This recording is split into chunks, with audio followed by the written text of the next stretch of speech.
what I hear them say. And when I go to the south, and what I hear them say. And when I go to the west, and what I hear them scream. The whole of Africa be shouting my name. They say Ike, Ike, Ike, Ike, Chuku, Ike, Ike, Ike, Ike, Chuku. Hey, before I made it, I was broke in the gutter. Even my own hood had no hope for a brother. What? Yeah, it ain't no joke in the gutter. Be riding for long when you can see the smoke on the rubber. Catastrophic, shit I'm a plague. Painting pretty, I can hit it for days. The reason for my serious rage, as a youngin' I was surviving on minimum wage. Pops died, had to fit in his shoes. Got no time to chill with these dudes. No comparison, I pitied these fools. Old man taught me how to make legitimate moves. Now I roll with a select few. All these new dope rappers are my nephews. Y'all wouldn't stop me even if I let you. The money come first, then they later gon' respect you. When I come to the east, and what I hear them say. And when I go to the south, and what I hear them say. And when I go to the west, and what I hear them scream. The whole of Africa be shouting my name. They say Ike, Ike, Ike, Ike, Chuku, Ike, Ike, Ike, Ike, Chuku. It used to be a dream a couple years ago. When success don't come, then there's fear to grow. Afraid of the future, what it appears to hold. Thank God I was able to persevere the cold. Second album, what a blessing, man, I'm so lifted. But ain't nothing changed, this is no different. New era, but I'm sticking to the old mission. I told them hip-hop is back, but they won't listen. Now we flexing better than how we done it in ages. The crowd showing love when we get on them stages. How can I describe this? It's so amazing. Mom in the background screaming. We finally made it! Keep jogging, they're not even close. If you know me be dropping bars, then you dropping the soap. It's only logical, that's why I'm dropping the quotes. Flow wavy as hell, I've been rocking the boat. So just admit it, I'm the realest nigga shitting on the rest. The heat that I be spitting got me chilling with the best. I'm flipping on these beats, I'm like a killer when I rap. And my drip is off the hinges, I'm the biggest in the west. And the east and the south, yo Africa what it is. A perfect example of how a nigga handle their biz. Not even American rappers still can fuck with the kid. Top 5 dead or alive, Ikechuku, you dig? When I come to the east, and what I hear them say. And when I go to the south, and what I hear them say. And when I go to the west, and what I hear them scream. The whole of Africa be shouting my name. They say Ike, Ike, Ike, Ike, Chuku, Ike, Ike, Ike, Chuku. I didn't commit myself for the hustle. If Charlie wanna hate, let them hate me, don't mind him. And if the bomb clot one tussle, Babylon fire, Ikechuku finna burn them. Salute the king, one finger on the air. Top shot to OG, me no care. And none of them compare. Yeah, we taking over everywhere. Salute the king, one finger on the air. And none of them compare. And we taking over, taking over, taking over. When I come to the east, and what I hear them say. And when I go to the south, and what I hear them say. And when I go to the west, and what I hear them scream. The whole of Africa be shouting my name. They say Ike, Ike, Ike, Ike, Chuku, Ike, Ike, Ike. Yes, sir. Ikechuku, wherever I go, that's what you call me. This is Power Radio. Karibuni sana. My name is Kigondu. Let's do this. From sunrise to sunset, all day and night. Power Radio. That's the one and only Calligraph Jones, Maze. That's an OG of our times, Maze. He claimed it and he became it. Ladies and gents, that's what you're doing here. We're claiming and we're becoming the best when it comes to reporting anything around film and theater and all that good stuff around the East African and Kenyan arts. Karibuni sana. Kigondu, I'm in the building. Center stage ndio leo. Thursday kama kawaida. Thank you for tuning in. Tell your people that Kigondu is ndani tena sana maze. Today we are going to have a short one kiasi, so it's just from now up till slightly past 3 o'clock, alafu we call it a day. Reason is tonight, you know where we all supposed to be at the Kenya National Theatre, going to check out the Matatu musical. Kwa hivyo huko ndio tuna head out as soon as we are done. As for now, we are about to talk about film, and then we'll talk about theatre making, but particularly authorship around acting. Unajua, how many Kenyan books do you know that have been written by an actor around acting? Well, we have a superstar guest in the building, aka Lefty. But before then, we have Nyasha, a phenomenal filmmaker, and we'll be talking Matebeleland. But besides that, question is, na inataka tujibu next week, what are you most looking forward to when it comes to theatre and film? Particularly film when it comes to 2026. That's a question for next week. Lakini between now and then, I want you to chew on it, because easy stories itashika, especially now that tuko January 33rd, kidogo inaenda kuisha, but ipo siku tutakuwa nasema ni February 1st tukisonga. For now, let's do some more music. We're doing Kendi Kiremi na All Stars wanatuambia wana confirm. After that, Buccaneers tunaenda coast to coast, Nairobi to Mombasa. Isa, let's do it. Tuanze na some gengeton ama vile ungependa kuita Abanton kiasi yake, Furthermore and the gang. Let's go. From sunrise to sunset, all day and night. Our radio. Big Saru. Yes,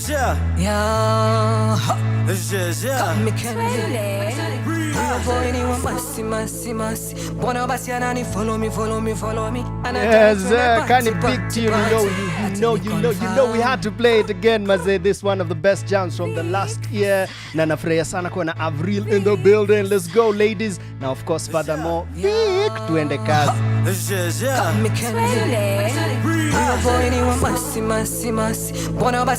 Follow me, and I die to the party. Atani confirm.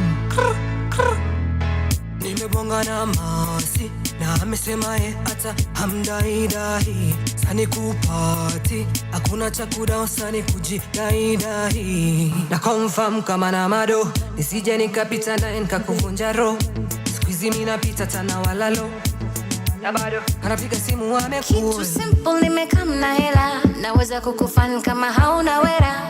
Chocho mengi mono unanikera, sina fatu pepo megeuka bendera. Mafuta natumia, harufu nanukia, na mbio zangu wezani nazo, ni vema ukatulia. Anapiga simu amekuu Maneno ananipa mazuri matamtam, atanunua na azul spandi uba setinga, tana jaze tank.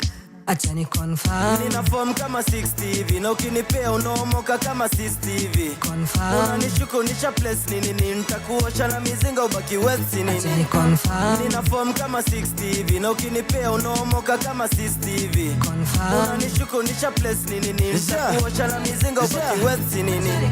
Hey dada, big smile, big bumper, thick rasa. Kana ni mada, lick nyama, amin dada, kini fist, dictator. Chobo wanaingiza ball, swipe teka hole, levu fanya mina fall. Na bado kaipoa kapachino jenge road, kapachino kapa visa kapa holdo. Alafu ring chenje yangu inawika tangu jana, huyo ni nani anasumbua mdosi. Ni first time so kijana nikifika hakikisha unaipiga unaibakisha na moshi. Na kama haitoshi nakupa kitumbua kina mchanga wa kosti. We confirm tena hicho kikosi chako hakikisha leo kimepata ripoti. Mimi mtaa anapiga simu amekuu maneno ananipa mazuri matamtam atanunua na azul sipandi matalipe uba niepe jam achani confirm. Nina form kama 60 hivi, na ukinipea unaomoka kama 60 hivi. Confirm. Unanishuku nisha place nini, nitakuosha na mizinga ubaki wet nini. Nimetungis nimetulis niko backyard nachafua mitungi, napenda ka soft life niko cruising, navuta shada nimechill kwa jacuzzi. Mana less ichi twende chini kwa chini, niko juu kwa juu weka msamba chini, shilulu pa shihonyi papagalo nazipima bila ratili. Confirm. Maneno ananipa mazuri matamtam atanunua na azul sipandi matalipe Uber niepe jam, acha ni confirm. Nina form kama 60 hivi, na ukinipea unaomoka kama 60 hivi. Confirm. Unanishukunisha place nini, nitakuosha na mizinga ubaki west nini. Acha ni confirm. Nina form kama 60 hivi, na ukinipea unaomoka kama 60 hivi. Confirm. Unanishukunisha place nini, nitakuosha na mizinga ubaki west nini. Acha ni confirm.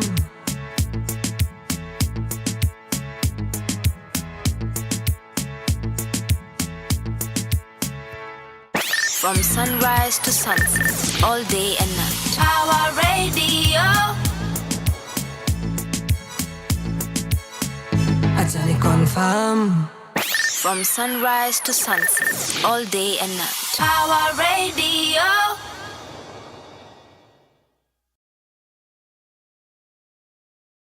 Mini Odes Joe, Bacanias Joe, feature Nisa Joe, live on the stereo, your radio, coast to coast, we got the most, that's why we boast.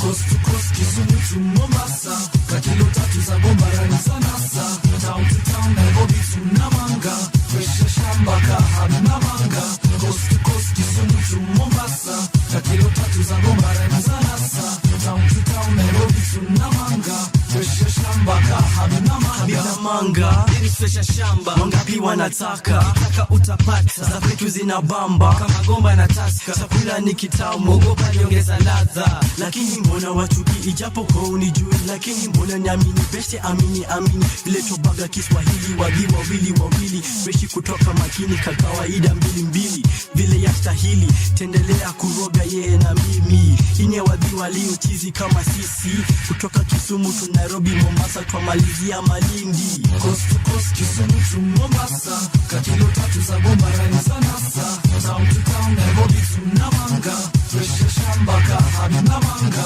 Coast to coast, Kisumu to Mombasa, kakilo tatu za Bombarani Sanasa, town to town, Nairobi to Namanga, fresh shamba kahari Namanga. Nikote VM 8 PM, nikisikiza nimefika Baisa, DJ play for them. Kama hamtujui logo smoothbrothers.com, manga wambie kuchizi sisi hatulindom. Tumefika, tutachange game, MCs watatanganyikiwa, lugha tamu kama maswali mamanzi wanauliza, na sisi ni kama nani unatikuwa nyima, kama pesa ama deni tunawalipa, kama chakula tunawalisha mpaka washiba, kisha wakishamaliza ni vijuno twashika na kukatika kabisa, tunawafungua kama kati tatu za pills na tunawapa lugha mpaka wanasinzia, na nyumbani ndio tunamalizia, fungeni milango tumeshaingia. Coast to coast, Kisumu to Mombasa, kakilo tatu za Bombarani Sanasa, town to town, Nairobi to Namanga, fresh shamba kahari Namanga.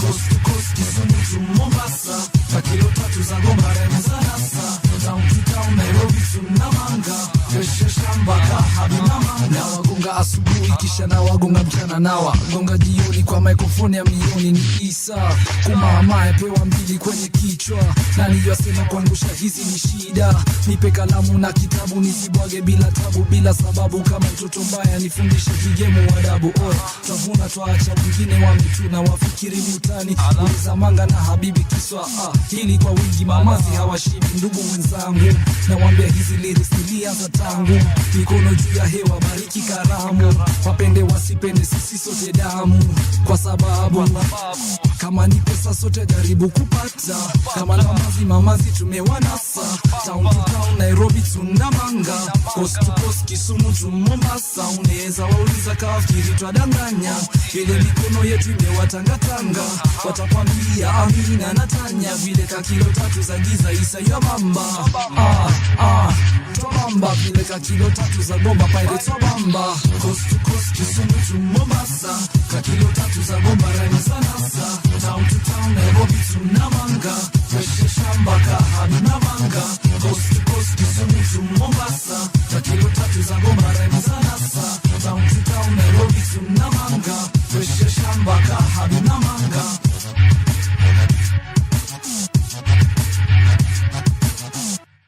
From sunrise to sunset, all day and night. Our radio. Yes, sir. Karibuni sana manze. Kama kawaida, you know, it's Kigondu and I'm in the building. We're about to talk film and we're about to talk what we create around here. Ikikuja nyumbani. Mkuu acha nikiwa nangepa acha basi nikae nayo. Alafu next link nitatoa nikae more formal. Yeah, and this was for the people checking me out on the YouTubes. Anyone listening to me on the website. I holla at you na nasema asante sana for hanging out with your boys. How are you doing? It's award season.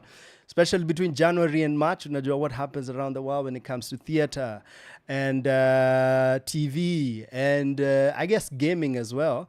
And definitely film. Tumekuwa tukiona everything going on. Now, at the top is mostly, I think, when it comes to film of the year 2025. Top 3 ni Sinners, Hamnet, like I mentioned, and definitely One Battle After Another. Now, hao pia ndio wanachezea directors of the year, but sana sana is The Gentleman, aka Paul Thomas, and definitely brother wetu wa Sinners, maze. They're doing a good job, Ryan Coogler and the gang, when it comes to promo, and the numbers are insane. It's probably one of the biggest from last year, lakini lazima to admit, white box office does way bigger than the black box office, but ndio mwanzo tu, especially ukiangalia around, especially when it comes to the shift from your regular cinema goers. Unaweza ona sasa the black cinematographers, the black creators are doing more and more. The producers, execs, maze, are buying left, right and center. Wakiongozwa na, of course, G-Unit. 50 Cent is buying stuff left, right and center. The OG himself, Tyler Perry, doing his thing. Ryan Coogler na Proximity Media. And everyone else, maze. Na hii tunaongelea sana sana the black American experience, but we have come to culturally understand that they are mostly the leaders when it comes to this culture shifting thing. And this is not to say we don't respect what the Brazilians and down there are doing. We don't respect what the Europeans are doing. Of course we do. Of course we recognize that. But it comes to popular culture, honestly, apart from the comic book world, which is mostly white-led culture, ikuja ni mziki, ikuja ni sports, it's very heavily black American-led. And the most, probably the easiest way to even spot this, especially in the now, ni kuangalia what's going on in the streaming world. Do you have Kenyan streamers, maze? That is my question as well. Let me know if you have a boy or you yourself are streaming. You have a queen out there you know that is streaming and is Kenyan and is right here at home. Because I don't think we Twitch as much, but I do know if we're to say YouTube is streaming as well, we're doing that. Kavile tunafanya saizi sio. But question is, how big is it out here? Tuliona Aisha Speed amekam nyumbani and your boyfriends were out there screaming at the young man. Na hata misi hate on them. I just appreciate everything he does, not only for his brand, but also for the, again, black American experience across the diaspora. Na wanafurahia sana maze. Namba zake ni insane. Niliona jana ama ni juzi alifanya 50 million on YouTube, being the first black creator to get to those numbers. And I think alifanyia bado tu akiwa huku motherland. I am not sure. Maybe nini yake ilisha lala. Iyo trip yake ya kwenda across Africa. But na appreciate sana kile wanafanya maze. So shout out Aisha Speed maze. Tungeweza, of course, tungekuwa na wewe hapa in studio maze. Hata si tuseme habari yako. Habari gani? Habari gani? You know what we're saying maze. But it's all good. Hata tusipokuwa na yeye maze sitafanya kazi yetu tukisonga. But yes, of course, we have to shout out such a young man doing his thing. Let me know if you have friends out there twitching, you have friends out there who are content creators na wajiskuma na wako, hopefully someday hata mimi nitafikia hizo numbers. Let's check them out, big them up. In fact, Jay story, maybe I just might decide February, we could decide to do a streaming episode where we look at everyone doing that.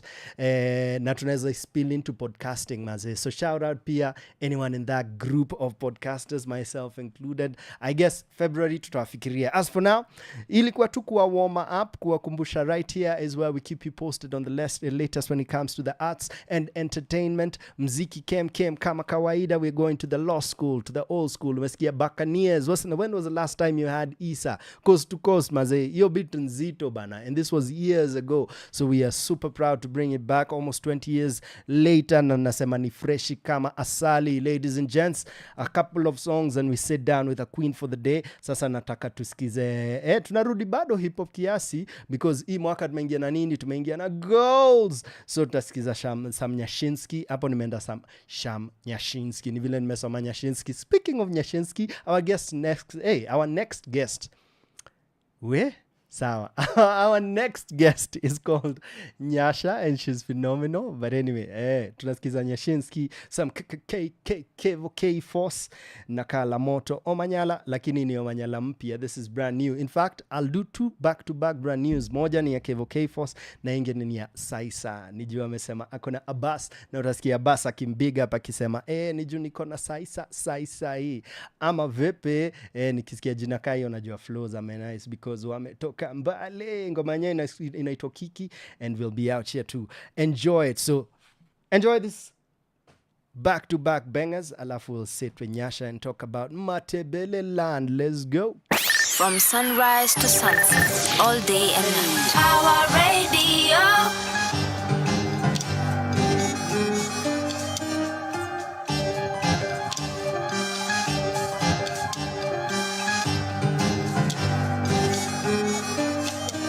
Penye ni hapa nafaa kuwa na njia.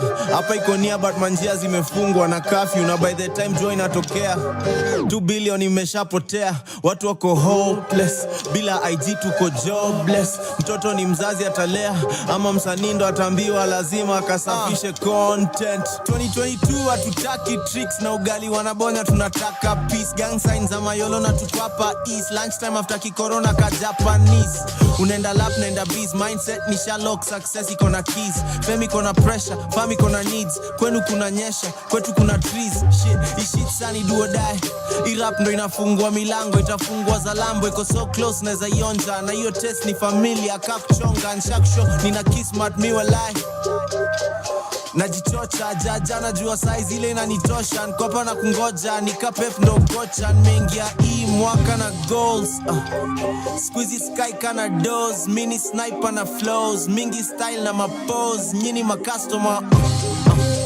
No try to stack your bread. I need a slice of that loaf. What is like ni my toast. Kitu like ni kwa broke. Jiji imeja mapinji. Basi lazima ukwe pinji ndo make it. Na nimekam kuimprove ngoja ucheki. Bado na improve ni vile tu leo mnajifanya ni kam ni jui kesho mtani. Tafuta kapi tu uko mtani si hapa kazi tu. Ini uko flani iko na kalif tu. Kanta kwa nimeacha kurap. Jonta kwa mali na try bado kununua Bentley kwa show na hata watu wakiclap. After niko mali na relax nikiziseti. Nusu kilo kwa dash. Iyo nusu ingine ni taxi 50% ilikuja nikashika bag. Bila vijiti ama mbegu hiyo ingine nikeka kwa benki. Kiu ya mashida iko na watu wengi. Kiu ya kushinda nikaya kudenki. Queen anafiga na sura fine thank you. Shinwa gastima wakudada deki. Mina uwakipa na kufana beki. Nina uwakika nitashika senti. Nani anasema siwezi na feel kao gadama Messi. Nimeingia hii mwaka na goals.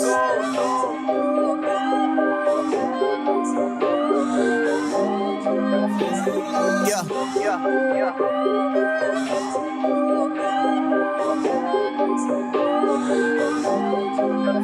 Mengia hii mwaka na goals.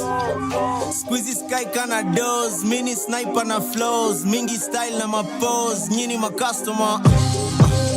No try to stack your bread. Need a slice of that loaf. What was like ni my toast. Kid was like ni kwa broke. I keep my eyes open. Never let the other side know. So we never know. Show emotion. Never know. From sunrise to sunset, all day and night. Our radio.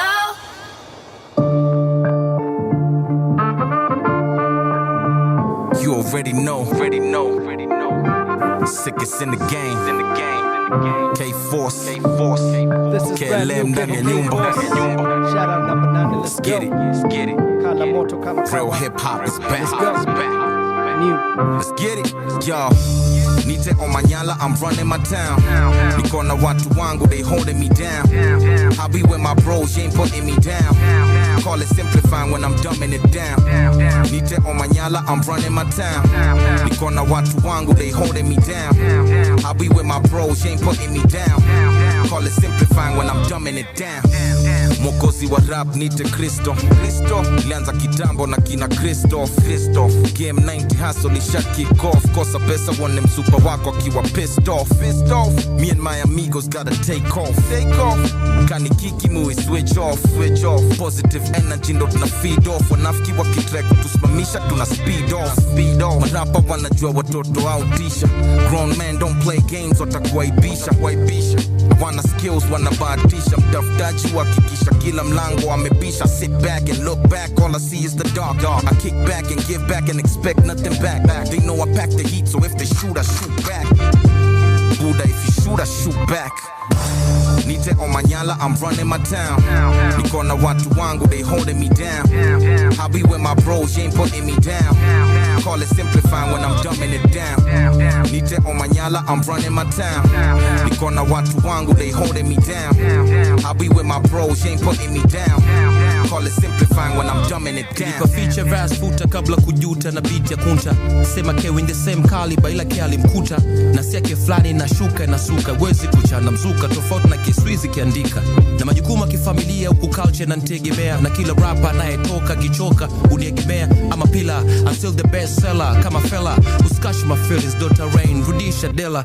The best storyteller zaidi ya Bell Mutua. Entrepreneur, nilianza hii kitu kwa sua. Sai tunanukia perfume hujasikia kwa pua. Na squeeze nyuki ni wengi toka mniletee maua. Kila tuadua, na nilijifunza nkakua. Unaweza kuwa chipukizi na raisi akakujua. When the hope unajua, shine and spread the light. Rise up, uwezi joneza kwa rappers the light. Nite Omanyala, I'm running my town. Niko na watu wangu, they holding me down. I be with my bros, you ain't putting me down. Call it simplifying when I'm dumbing it down. Nite Omanyala, I'm running my town. Niko na watu wangu, they holding me down.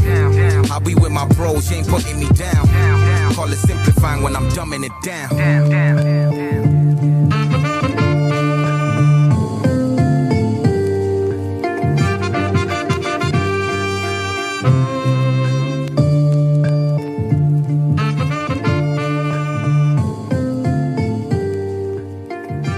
From sunrise to sunset, all day and night. Our radio.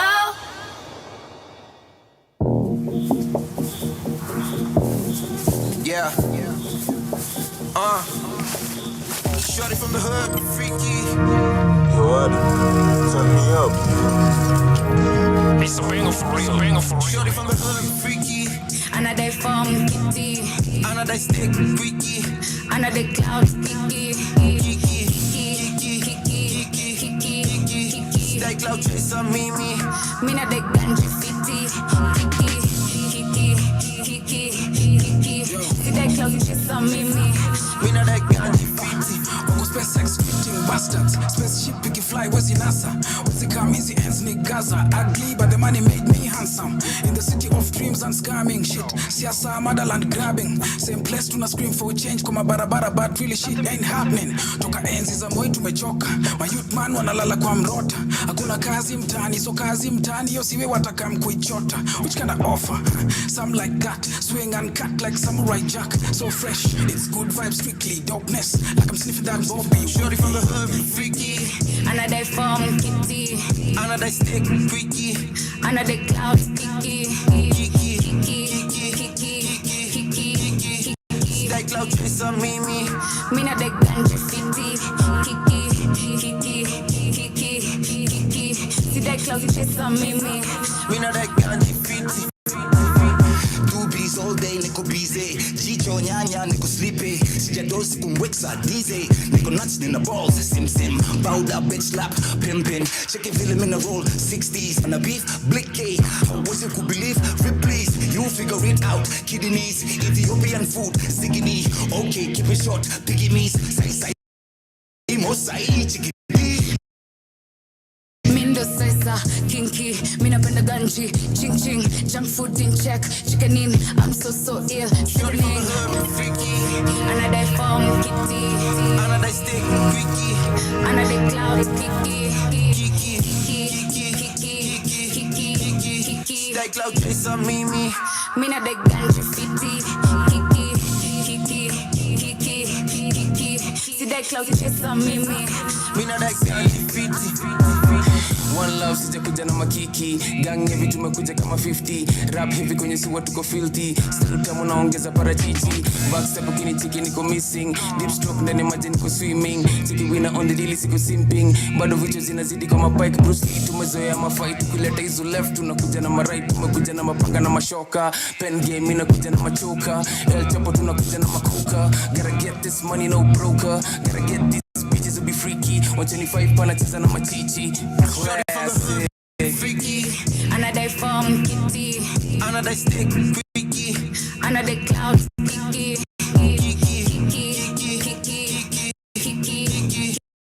like cloud chaser Mimi. Me not the ganja fitty, kiki. See that cloud chaser Mimi. Me not that ganja fitty. I'm just in the bag, chasing it. Nikidunda kwenye track, I'm killing it. Niko hustle na tafuta shilingi sijamaliza bado, this is just the beginning. Side eye tukipita side zao, vaga bad sana ukiblink pigwa bao. Gana juu ya gana kani spliff Zig Brown. Stay humble brother, hauna skill, sit down. Late in the night ndani ya 125. Hip hop ndio lifestyle inajidai. Wananitafuta hawani why. Screen ndo na tap after kuvai. Flow kama 60 drip. Dola clean chini clacks ama tip. Shorty freaky anataka stick shift. Akini miss all she does niko bip. Shorty from the hood, freaky. Another form kitty, another stick freaky, another cloud kiki. Like cloud chaser Mimi. Me not the ganja fitty, kiki. See that cloud chaser Mimi. Me not that ganja fitty. Though nime take days off, nimerudi Kasadam na die heads off. Catch you like on a go wings, kama take off. Vile bado on the low, now I do a face off. Bado niko pimping on vacation, elevate to go building. Kama Mason, in your dreams na kuchinja, they call me Jason. Tani get nikiliet double temptation. Fiti kama dubi na change kwa mfuko. Niko na my lines, nikipiga unashtuka. Napelekanga dinga, my line nikidunga. Napitanga na wote, napenda wakikuja. Though nime take days off, nimerudi Kasadam na die heads off. Tulizika mwili gandu, kapea headshot. Kondo juu kama Nazi, call me Adolf.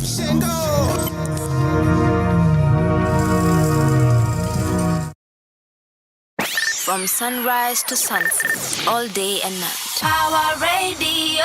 Sai hivyo ndio ningependa kumuita mazai. Ladies and gents, welcome back.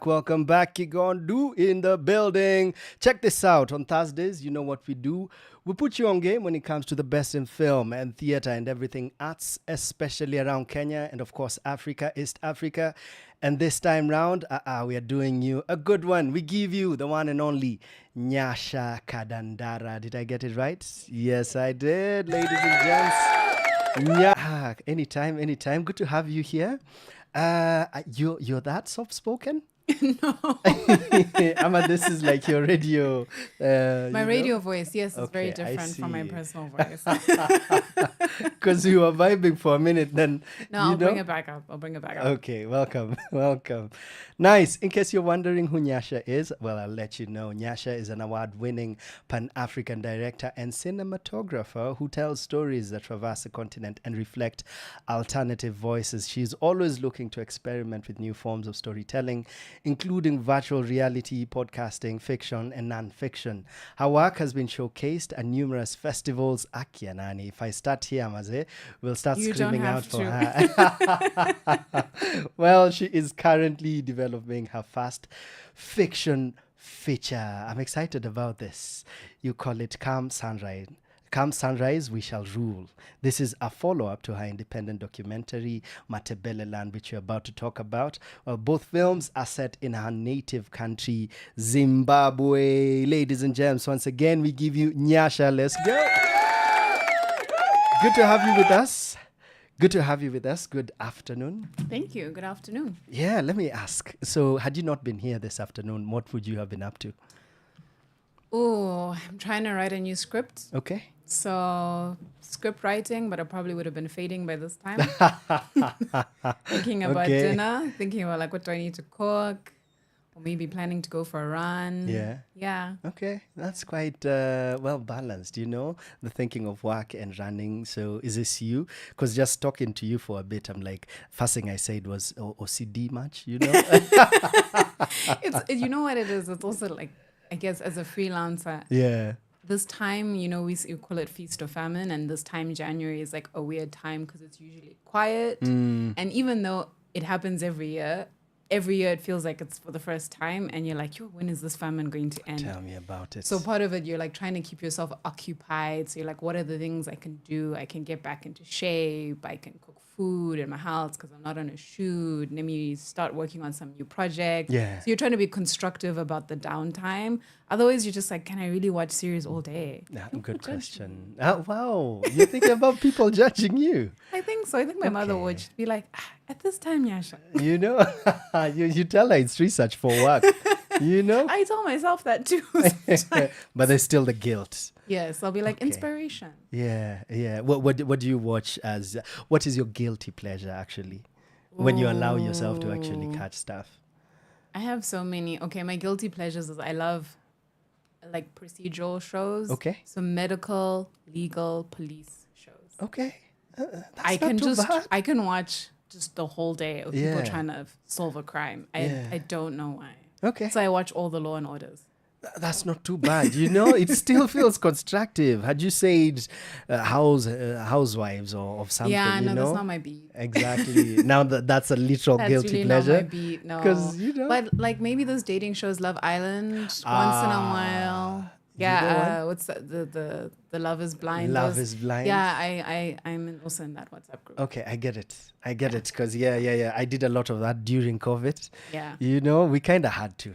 Yeah, I mean, even now it's not the pandemic, but it's always a nice reminder to see how like dating is so trash out there. So Yeah. it's just like, oh, guys, it's the ghetto. Okay. See these people seeing fire. Yeah. Would you ever both as a cinematographer and director, would you ever get into TV and do stuff as such?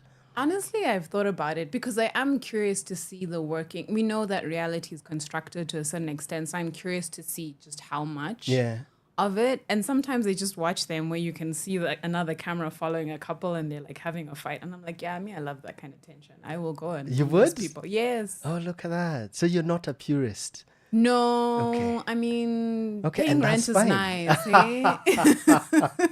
I hear you. You know what? I just thought of Chris Nolan. I remember one of the questions he was asked on a recent interview was, would he ever actually consider doing TV? And he was like, no. Then the moment you said paying rent, I'm like, yeah, we're not Chris Nolan out here. Yeah, we have I'm bills not a to white pay. man. Hey, I'm not a privileged white man. What is privilege? So I'm just a Black African woman hustling, an immigrant at that. So I'm hustling. Yeah. Do you ever feel that though, the immigrant experience? Because you don't look different. Yeah, but it's there. I think because one, you miss where you're from. Mm-hmm. So and there's you're getting calls from home, or there's always times where you're like, I wish I was at home to attend this thing. Yeah. And there's differences in culture, right? Like even there can be similarities, even if like, for instance, in Kenya and Zim, there are some words that are similar, some nuances, but some things are very different. And especially if you've been an immigrant for a long time, I think you're really trying to sort of hold on to your still remember yourself, identity and yourself. So then you start to lean into more things. Like I think about how when I started living in the States, now all of a sudden I really needed to cook Zimbabwean food, and I had to call my mom for things like, how do I make oxtail? And how do I make we usually cook sukuma with peanut butter. And so I'm like, oh, but how do I get it right like this? But the peanut butter is not working. And then she had to mail me peanut butter, or mail you tea. Like it's a constant existence. Even here? I think. Did you get to do that? I still bring my peanut butter and my tea. I've also made my Kenyan editor, Jordan, fall in love with Zimbabwean tea. Okay. So I'm proud about that one. But there's also things I take back. Like when I go, I always bring coffee. Tea, hopefully? Oh, no? Okay. Tea, no. Our tea is like tea. It's like 2 bags of Kericho in one. Okay. It's super strong. It's also quite addictive. Okay. Don't recommend it for anyone who's already not there, because once you start drinking it, when you stop, you get a headache. Ooh. You get caffeine withdrawal because it's so strong. But when I go to them, I usually take coffee, for instance. My mom is obsessed with really good Kenyan coffee. That's what's up. At least there's something going that way. Oh, there's definitely lots of things. But clearly, once you go Zim, you never go back. I'm telling you. Hey. Okay. What about work when it comes to the industry, filmmaking, and what's the biggest difference you've noticed between the experience out there, back at home, and here? Number one, was there a culture shock the moment you sort of settled here? And number two, all these years later, I'm assuming it's a couple of years later, has there been a shift? So I've lived in 3 different places as an immigrant: South Africa, New York, and then here. Okay. In terms of the film industry, if I compare to Zimbabwe, the industry is much smaller, and people would be dying to have the opportunities that people have in Kenya, just from the work, whether it's advertising to the way people are filming in the humanitarian space, the film industry, the festivals. Like, this is a much bigger market, and it's growing every year. There's a lot more potential. There are a lot more opportunities. In Zim, we just have a lot of restraints, whether it's currency, cash, bank accounts, government oppression, which you still have here as well. Yeah. So there are similarities in that, and like crackdowns when people release stories. We see what happened with the so-called BBC4 last year, and that ongoing case. That kind of thing would easily happen in Zim. But then I think I've also noticed in Zim, I think there's also a lot of guerrilla filmmaking, which is always fun to see, where people are just like, by hook or crook, we're going to do something with the very small resources. And so stuff is still coming out. Okay. But I think as a continent, because I've had the luxury of at least being able to work in different countries, I think there's still a long way for us to go, but we're getting there. Okay, bit by bit. So there is hope. There is definitely hope. Yeah. What about when it comes to consumption of film? How do you feel about the state of the industry? I guess in Kenya. Yeah, in Kenya. I also think it's getting there. I've been working now with the NBO Film Festival since last year, and the turnout we had last year, especially post-pandemic, was really hard to get people back into the cinemas in general, no matter where you are in the world. And then to get them to come and watch African stories, it was a great response. I kept being like, who are these people? They don't look like filmmakers. They look like ordinary people who've come to watch this film. That's a great thing. And I think there is appetite, because I think personally, as myself, I feel there's a longing to see ourselves on TV and to see our experiences on TV. We watch a lot of foreign content, and we grasp at straws to connect to different stories in America or the UK, somewhere else. But I think when things are closer to home, more relatable, people just have this sense of like, I feel seen, and it's a warm feeling to have that. You're like, I can relate on so many levels. Yeah, That is me. That is my mom. That's my, Yeah, and people are surprised. We just released a film last year, and in this few months we've been showing it in the cinemas, and that's exactly what people say. They're like, this guy, he's from Zimbabwe, but he reminds me of my uncle, or he reminds me of my dad, and there's something about seeing your dad on TV and you've never seen that kind of character on screen before. It does something to you. It really does. It really does. Hey, ladies and gents, Maze, I'm also getting as mellow as our guest sounds out here, We're done with our first link. You've gotten to know who it is and what she's about. We're about to talk about her latest works, where to catch it, and everything around Matebele land. Ladies and gents, Nyasha. Nyasha, I wanted to say Ngoloma because I have a friend called Nyasha Ngoloma, and probably we'll play her music at some point. I've only known 2 Nyashas in my life, so it's good to meet you, the second Nyasha. Thank you. Yeah. But come down to my country, you'll honored. Find plenty of us. Plenty. It's like Jerry's. Yeah, no, seriously. Bet. And also, it's a unisex name, so they're for real? Nyasha as well. Okay, that's probably. That's the thing I always have to tell people, to be like, by the way, you could meet a man, it's totally normal. Yeah, don't feel awkward about it. Don't feel awkward about it. Should I call you Nyasha? Yeah. Okay, well noted. Well noted. Speaking of which, actually, last year but one. What happened to my Zim date, Bana? What happened, Bana? So we went out for coffee out here. We did Java in January. In October, she was sharing wedding photos. Zimbabwean women, come on, let's go. From sunrise to sunset, all day and night. Power Radio.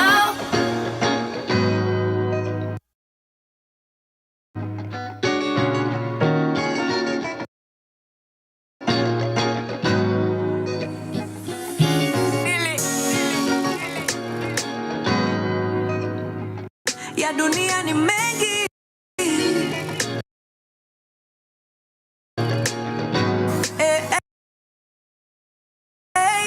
ya dunia ni mengi, nimeyashuhudia hayo mengine mengi nimeshazoea. Ase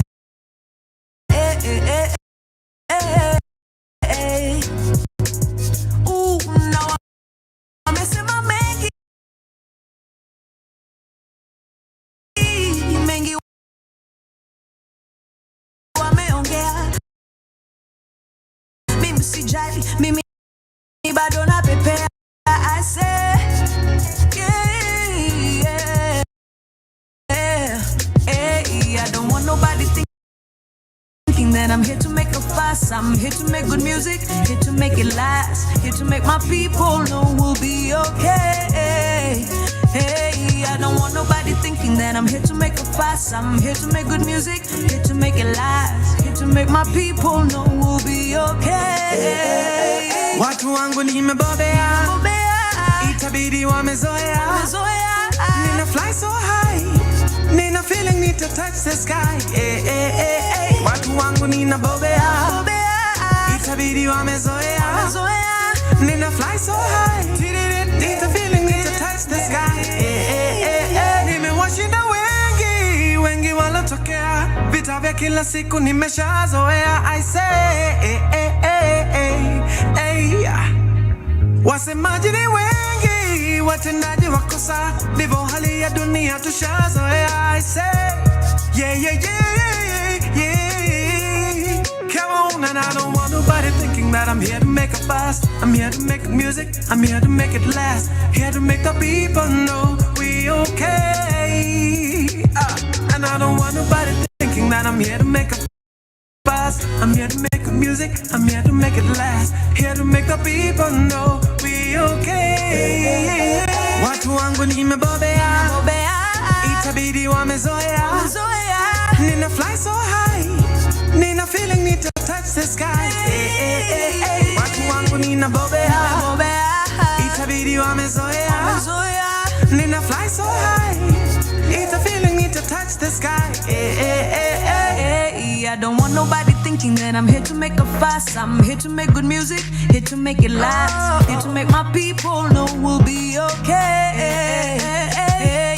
I don't want nobody thinking I'm here to make a fuss. I'm here to make good music, I'm here to make it last, here to make my people know we'll be okay. Watu wangu nimebobea, itabidi wamezoea.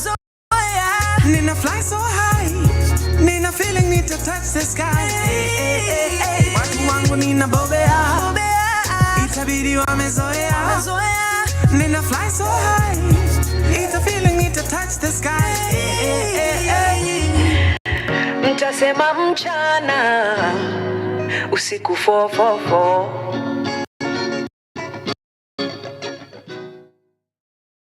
From sunrise to sunset, all day and night. Power Radio. Somebody's got a milk with a fafa. Cheki vile wewe umenifikisha far. Umenibariki sana vile inafaa. Jehovah when you're Adonai, when you're my God. Somebody's got a milk with a fafa. Cheki vile wewe umenifikisha far. Umenibariki sana vile inafaa. Jehovah when you're Adonai, when you're my God. Easily keep us over me. Dua nitapiga mimi sitakoma mimi.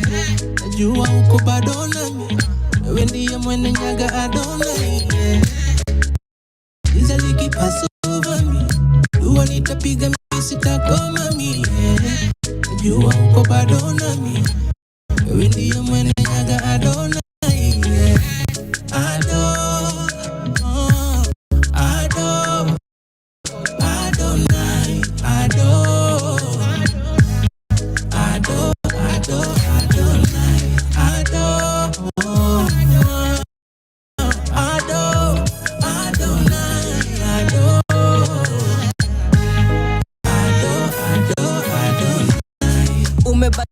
bed for days. Singizi nikisikia sijawahi kosa base. Kinenge nikisikia sijawahi kosa plate. Vile naweza repay daily na contemplate. Kwa nini nisijachishe? Vile we come through be sufficient. Kando nikizima una grant wishes. Na ma offense ikikam kwa defense. Unani defend. Ujawaini weka on hold. Jukwa mipango zangu mikuweka on board. Misuko ikikuja wendo na control. Wendo na nichunga mimi mwana kondo. Mimi mwana ujawaini weka on hold. Jukwa mipango zangu mikuweka on board. Misuko ikikuja wendo na control. Wendo na nichunga mimi mwana kondo. Mimi mwana kondo. Usually keep us over. Wanitapiga misitakoma mie. Najua uko bado nami. Wewe ndiye mwenye nyaga adona. Usually keep us over me. Wanitapiga misitakoma mie. Najua uko bado nami.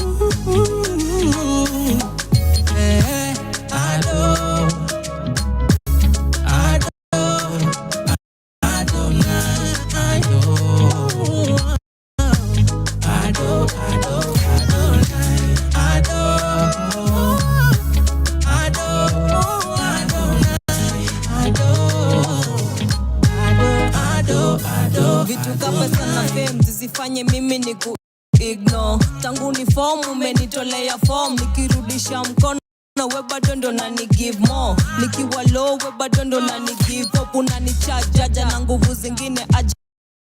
Alpha na omega hakuna mwingine above. Tell me who can do what you do. Siamini binadamu, I believe in nowhere to do. Ujawaini weka on hold. Jukwa mipango zangu mikuweka on board.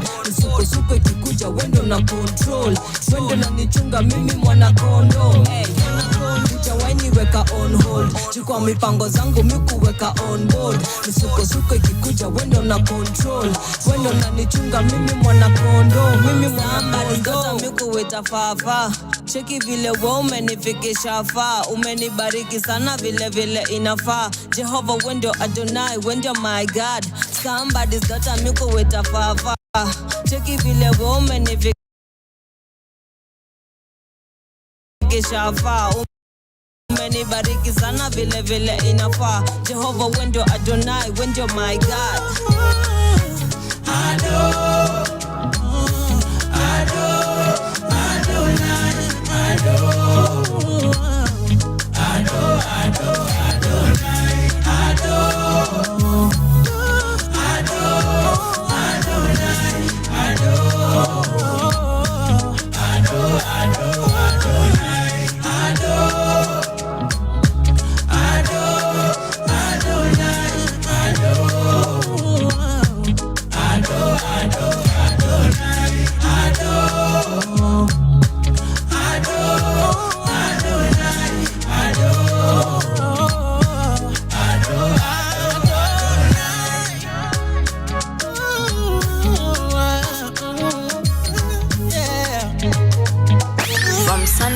To sunset, all day and night. Power Radio. Yes, sir. Welcome back, ladies and gents. Welcome back. We still have Nyasha with us. I'm getting to know so much more about the Zim experience. I just might go down there and decide to get a wife, you know. But as the way the story goes, I just might be the one who's getting wifed down there.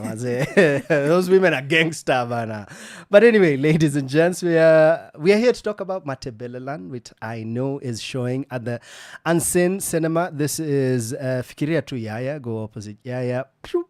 Top floor. What's the name of that building? I'll find it out for you. But just check out Unseen. Go to their Instagram, Unseen Cinema. Check out the schedule. But I am excited to learn that Matebeleland will be showing every day, different timings. So anytime you want to go down there and check it out, go up there literally and check it out. Please do. We'll play you the trailer as soon as we're done with this convo, just to entice you, but also to convince you even more if Nyasha hasn't convinced you as much. Because Maze, she's from what I'm learning, a very smart and quick woman. She's seen the world, which is good. That is what you need to, especially as a storyteller.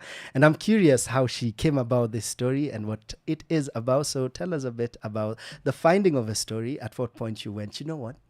This would make a really good film than the moment you know, took off, and here we are, all this, I don't know, months, years later? You let us know. Years. So it's been a 7-year journey. I started filming in 2018. And at that time, you know, we had just had like a revolution, as it were.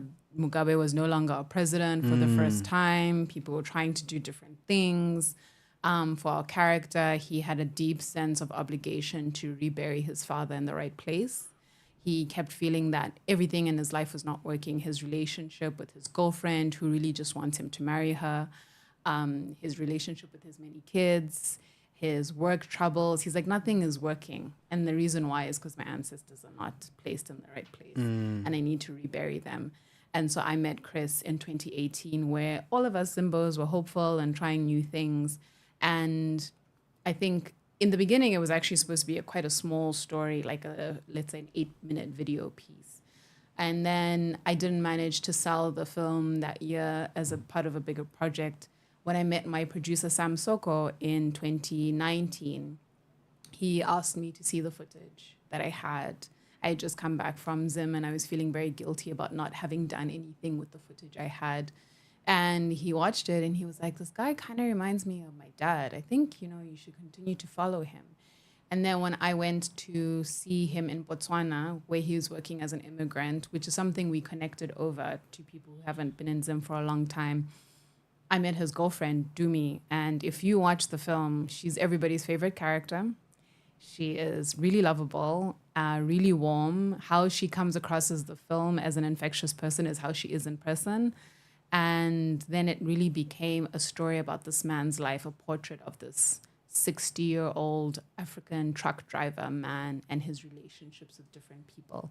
And at the heart of it, it also then became a love story because there was this constant tension of, is she going to take him home? Is he going to take her home to Ushago? You know how important that kind of stuff is for us people. Like, can't just be bringing anybody home, you know? And once you do, people are like, oh, okay, so this is going to be we call it the makoti, the daughter-in-law coming in.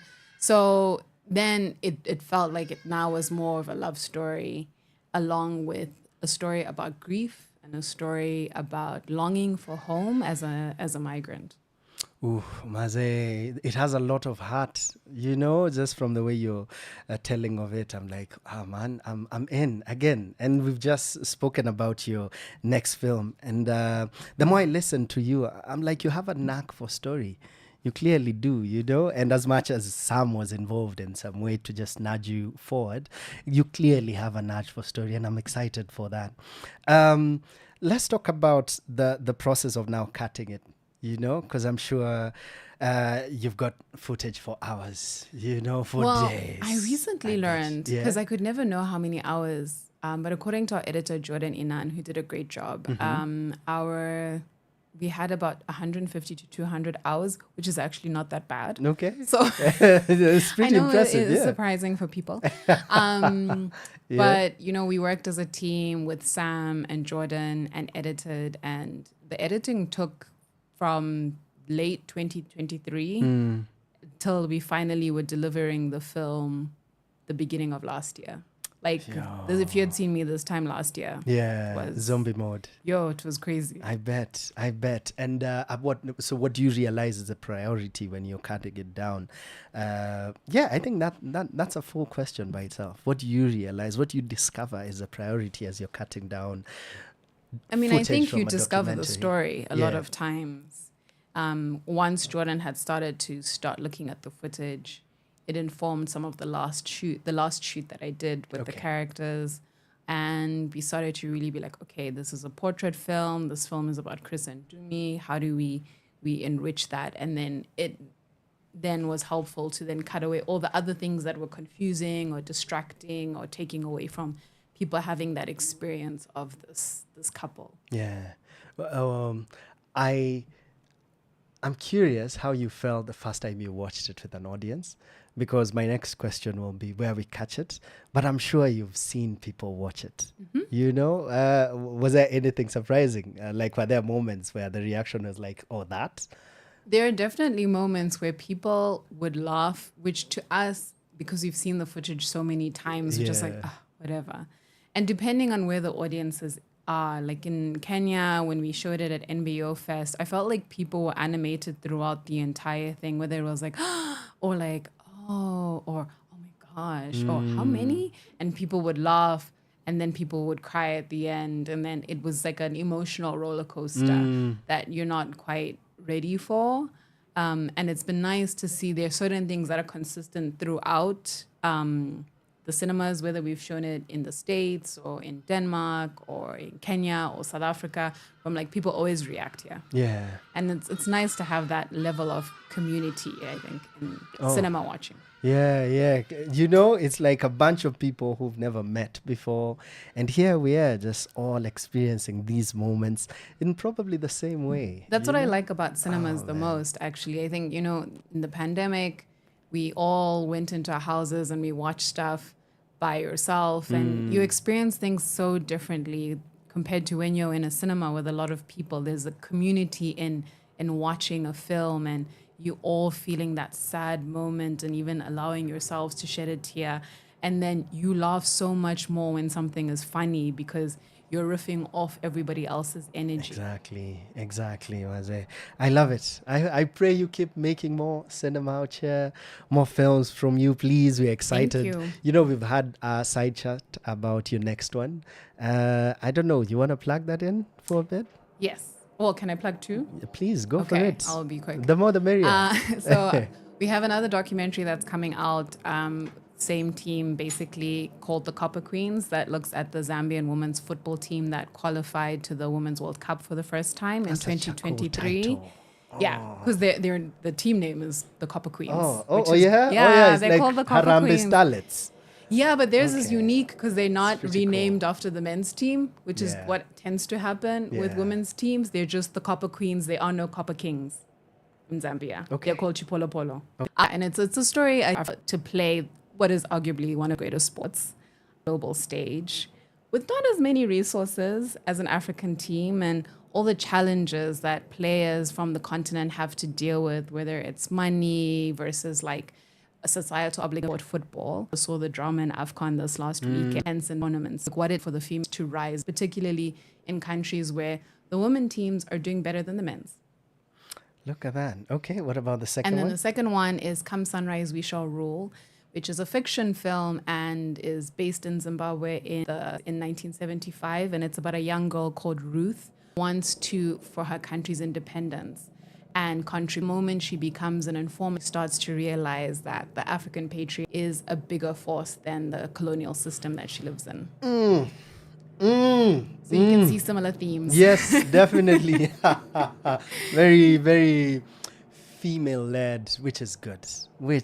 Thank you for that, Copper Thank Queen. you. Hey, you're out here doing your thing. Do you ever see yourself telling a story focusing on the Kenyan experience? There is one I'm thinking of doing. Okay, good.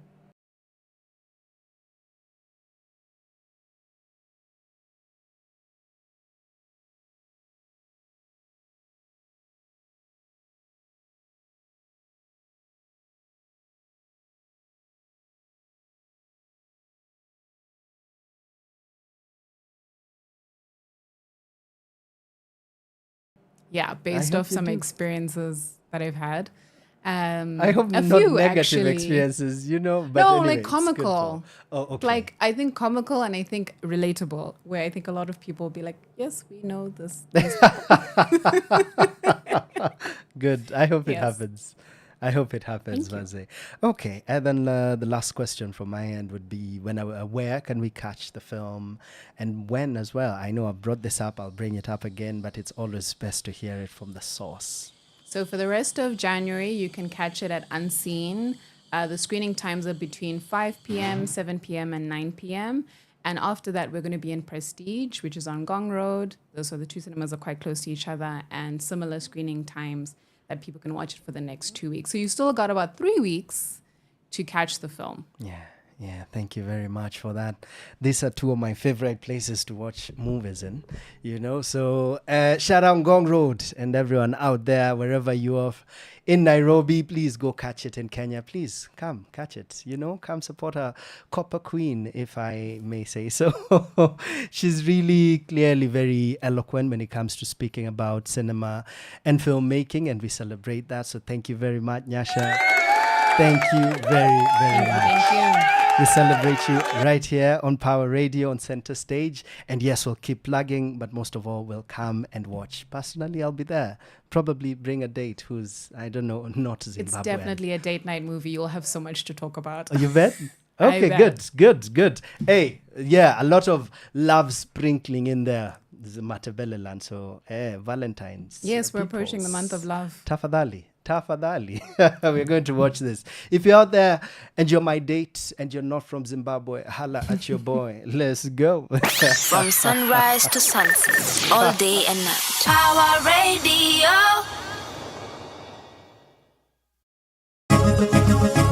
The Lord is my shepherd, I shall not want. He leads me in pastures green, yeah, me. This is care for you. The youth of them evangelist, bandit, yes. In the dance of the shatagan, boss. But Jesus, down the place in first. Yo, Jesus, you are my number one. Jesus, you are my number one. Yes, sir, number one. Me when me shine. Me not go to the system. Jesus. See my Lord, I'm when me bow down, it's a lame. Be exalted. I care about what the haters them thinking. Yo, I'm resisting it persistent. Resistance is what me do, me resisting. With the word of God, it's a video we listing. Salvation, you be supporting. Yo, like a soldier, me the gun line. Feed him what time me.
na doga tidoki jori atoni gukwera dio andoni ari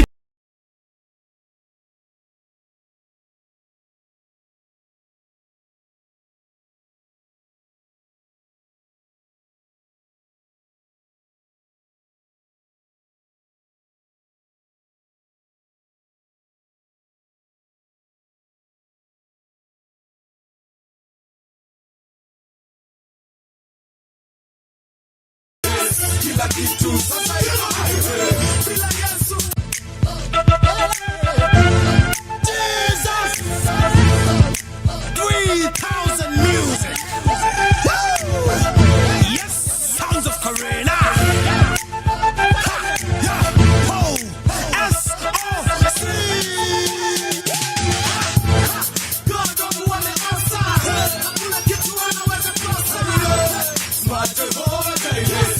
Kitu sasa iko highway bila Yesu kuisha bila Yesu kuisha bila Yesu kuisha bila Yesu. First things first, tunachua maokoka tata kipitri lata kaa nimesota wanabonga mbaya wakidhani nilikopa wajui ni Mwokozi alinisota ngoja mbona wakikuyu penda do na mbona meokoka na unado na kwa nini vibaya penda do ni dio na doga tidoki jori atoni gukwera dio andoni arito oria fadha kizito kamo hakorute guo niguo werobe muthaka kana wekire thikati guhe werobe na swaga timuheko ya raina tondu arenda besha ndikuenda besha sitikajigana reukire kwendani ni Jesu oyo dona dikora ta jona tutakidire dona nekapachikarete haha ginya baba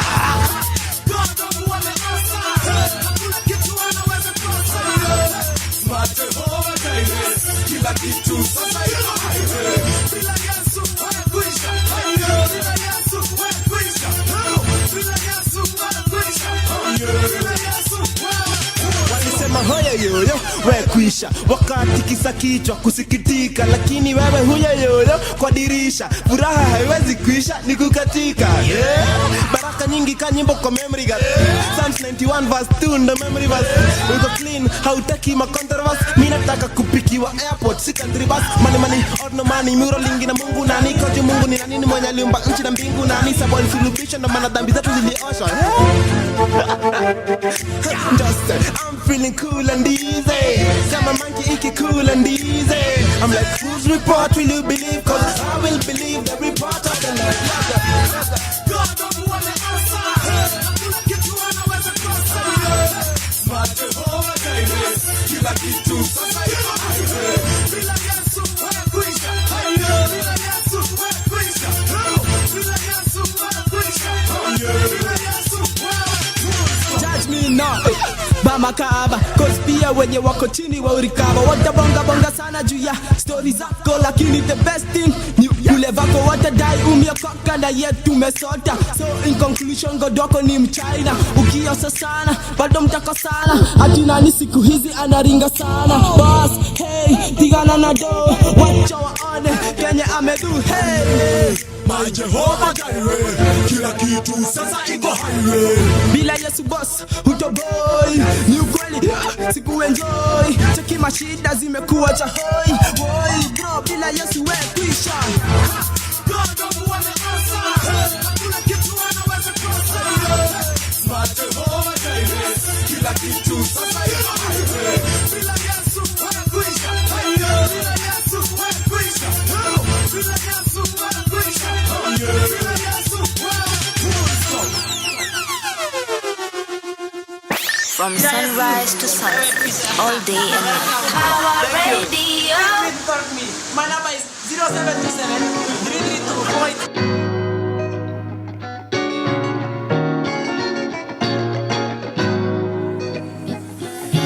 Ladies and gentlemen, welcome. Unajua vile kanaenda mazee, so if you're checking out mazee, kama unatucheck out pale YouTube mazee, jua kanaendelea mazee, kama unatusikia on the website usijali, mitambo 2-3 zimetuletea tashwishi, but we're back on na tuko ndani tena sana. I had promised you a trailer not too long ago na nitaicheza tu at some point, but for now tunakaribisha our next guest in the building, celebrity. Mmemcheki, check out Lefty mazee, hivyo ndio wengi wenu wanamjua, but kabla tuendelee, acha tusikie some Bobea. Uni nani? Uni Femi Ama ni actually phenomenal. Nadan Aseda, let's go. I don't want nobody thinking that I'm here to make a fuss. I'm here to make good music, here to make it last, here to make my people know we'll be okay. Watu wangu nimebobea, itabidi wamezoea. Nina fly so high, nina feeling need to touch the sky. Watu wangu ninabobea, itabidi wamezoea. Nina fly so high, need to feeling need to touch the sky. Nimewashinda wengi walotokea, vita vya kila siku nimeshazoea. I say wasemaji ni wengi, watendaji wakosa, ndivyo hali ya dunia tushazoea. I say yeah. Come on, and I don't want nobody thinking that I'm here to make a fuss. I'm here to make music, I'm here to make it last, here to make the people know we okay. And I don't want nobody thinking that I'm here to make a fuss. I'm here to make music, I'm here to make it last, here to make the people know we okay. Watu wangu nimebobea, itabidi wamezoea. Nina fly so high, nina feeling need to touch the sky. Watu wangu ninabobea, itabidi wamezoea. Nina fly so high, it's a feeling need to touch the sky. I don't want nobody thinking that I'm here to make a fuss. I'm here to make good music, here to make it last, here to make my people know we'll be okay. I don't want nobody thinking I'm here to make a fuss. I'm here to make good music, I'm here to make it last, here to make my people know we'll be okay. Watu wangu nimebobea, itabidi wamezoea. Nina fly so high, nina feeling need to touch the sky. Watu wangu ninabobea, itabidi wamezoea. Nina fly so high, it's a feeling need to touch the sky. Mtasema mchana, usiku 444. From sunrise to sunset, all day and night. Our radio. Time you're back, the next time you're back, utakuwa nasikiza umse uko Dana Seda alipotea wapi bana. Na nikisema next time you're back ni to the live scene, mazee tungependa kumcelebrate tena sana. Ladies and gents, welcome to a second interview. Tunakupatia a superstar out here bana. Mimi nikitembea naye hata siwezangi kumaliza story bana. Tutaanza tu story kidogo, next thing you know bana, mafans ka wote wanamgota bana. But nikitushazoea and I've seen it with a good number of my friends. So we are out here celebrating the one and only Moses Kiema. This is an award-winning actor, director, writer, and a dedicated arts coach, mazee. Hapo pia tunafaa kuandika published author, because ladies and gents, he's out here to tell us about his latest works, which is a publication of experience yake over the years. So ladies and gents, we give you Moses Kiema. Let's go. Karibu sana studio mzito. Hao ni mafans.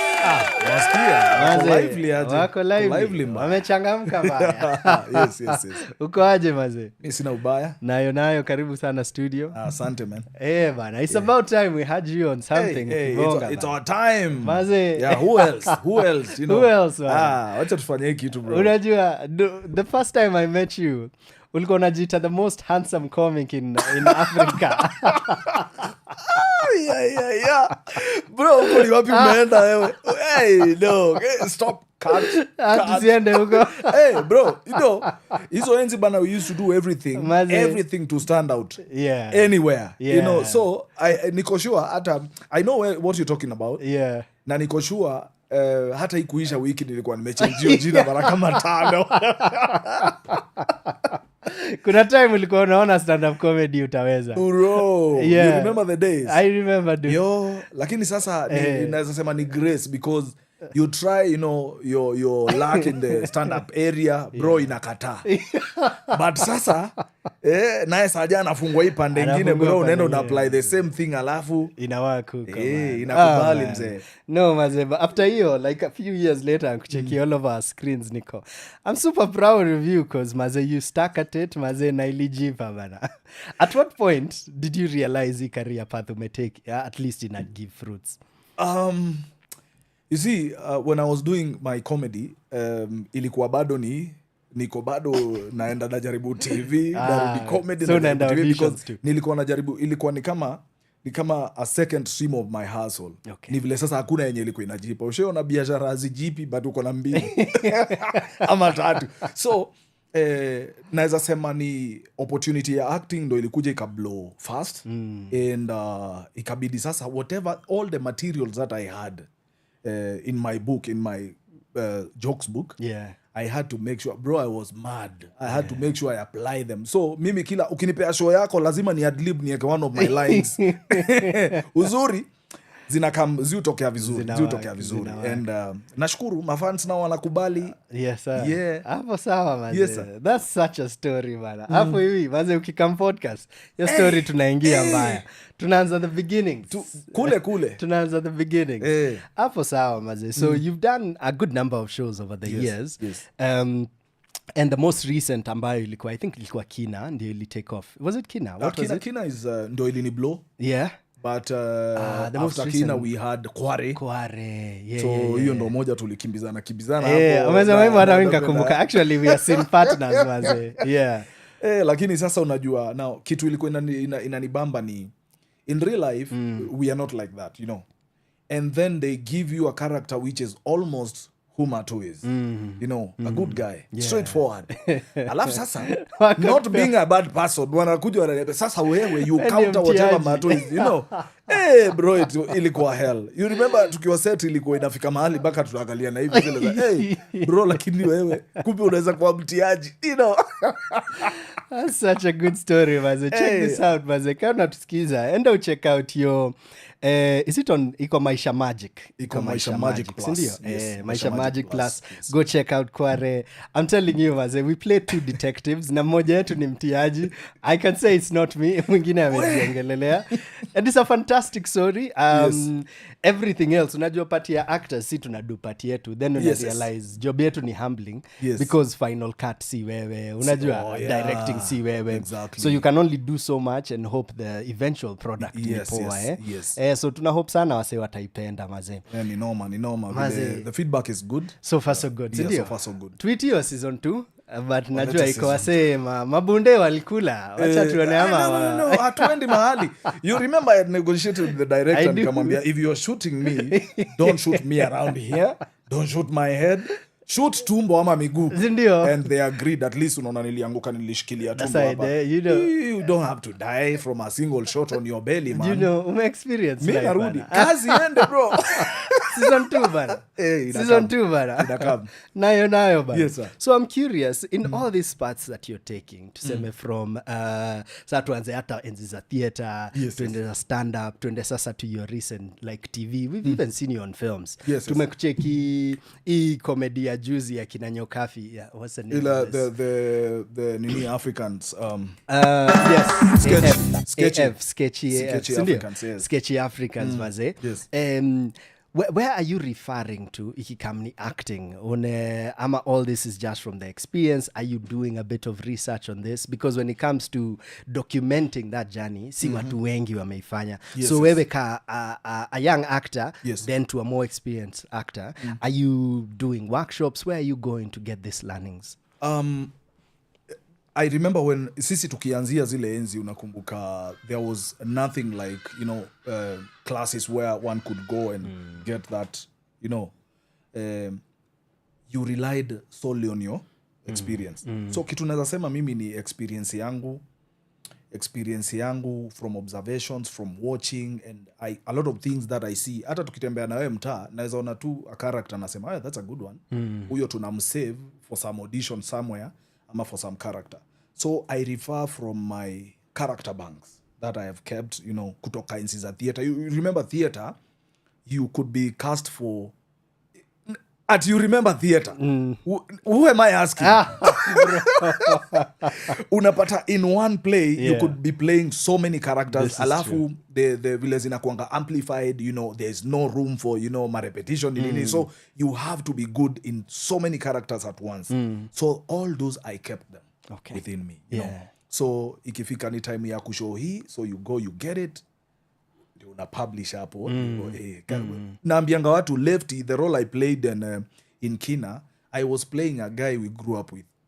He used to be exactly that. So I copied that boy because alikuwa a very close family friend. Ending ndo ilikuwa tofauti because yeye alitumwa. Yeah, you know, but I could feel everything, the way he could do bad things, and the mother would even analeta jumuiya bana wanakuja kuombea boy. Hata kuna time walileta jumuiya kuombea kijana akiwa amelala. Wanamsurprise. Amedoza, ametoka na shughuli usiku. Akiamka mazee. Aliamka hapo aliwatandika kama kitu kingine. Bro, so ilikuwa that bad. So mimi natoa tu kwa my past performances, past experiences, my observations, and I duplicate that into characters. And napenda sana hiyo story maze, because what you're then doing is you're realizing that clearly hatuna enough documentation ya processing, unajua, as an actor. So clearly inabaki tu ni life experience na experience yako ya skill kujijenga. And not a lot of people have that wisdom to consciously do that, unajua. So na appreciate sana, even especially when you quote like people from real life and so on. So big up yourself. Now the main reason for this particular question is because leo sana tunataka kumulika something that you've been doing. And this is a first, probably in East Africa, if not East and Central Africa. Unajua? I'm Africa yote, bro. Sindio? Kwanza kabisa, hata kabla kuendelea, kwanza kabisa, congratulations, man. Congratulations, man. Ladies and gentlemen, we're giving you the latest author when it comes to writing for performances. So he'll talk about what he's been doing and what he's been up to, maze. Na atatuambia maze, tunapata this publication where and what it is about. So karibu sana. Tell us a bit about that. So I came to realize kitu moja tulikuwa tuna lack then when we were growing up, when we were trying to make it in the industry. We lacked direction, whereby we had nobody to, you know, to look up to. Mwenye anaweza kuambia this is what you do, this is what you're not supposed to do. So sisi tulikuwa tunapiga tu shughuli, you learning from the mistakes. You go to so many auditions, hawile wangu mbona uchukuli wangu. Kumbe wewe una stick to the word that uliambiwa wewe, make sure me show up kwa auditions zote. But nobody told you how to do them right. You understand? So when I started coaching, immediately after Kina, I realized a lot of people wanted to know, how really do you do this? It's a deeper whatever.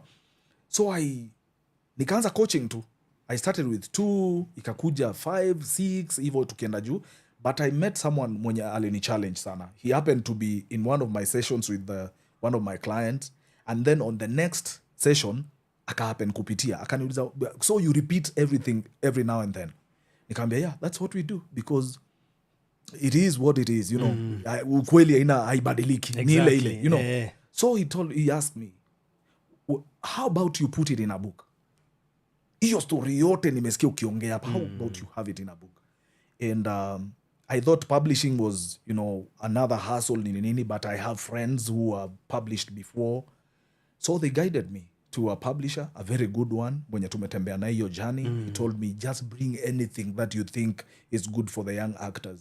And I gave him my manuscripts from 2021. Kwa naziandika na mkono tu. Nikampatia. Akaniambia, sasa this is how we're breaking down everything. This is how we are planning everything.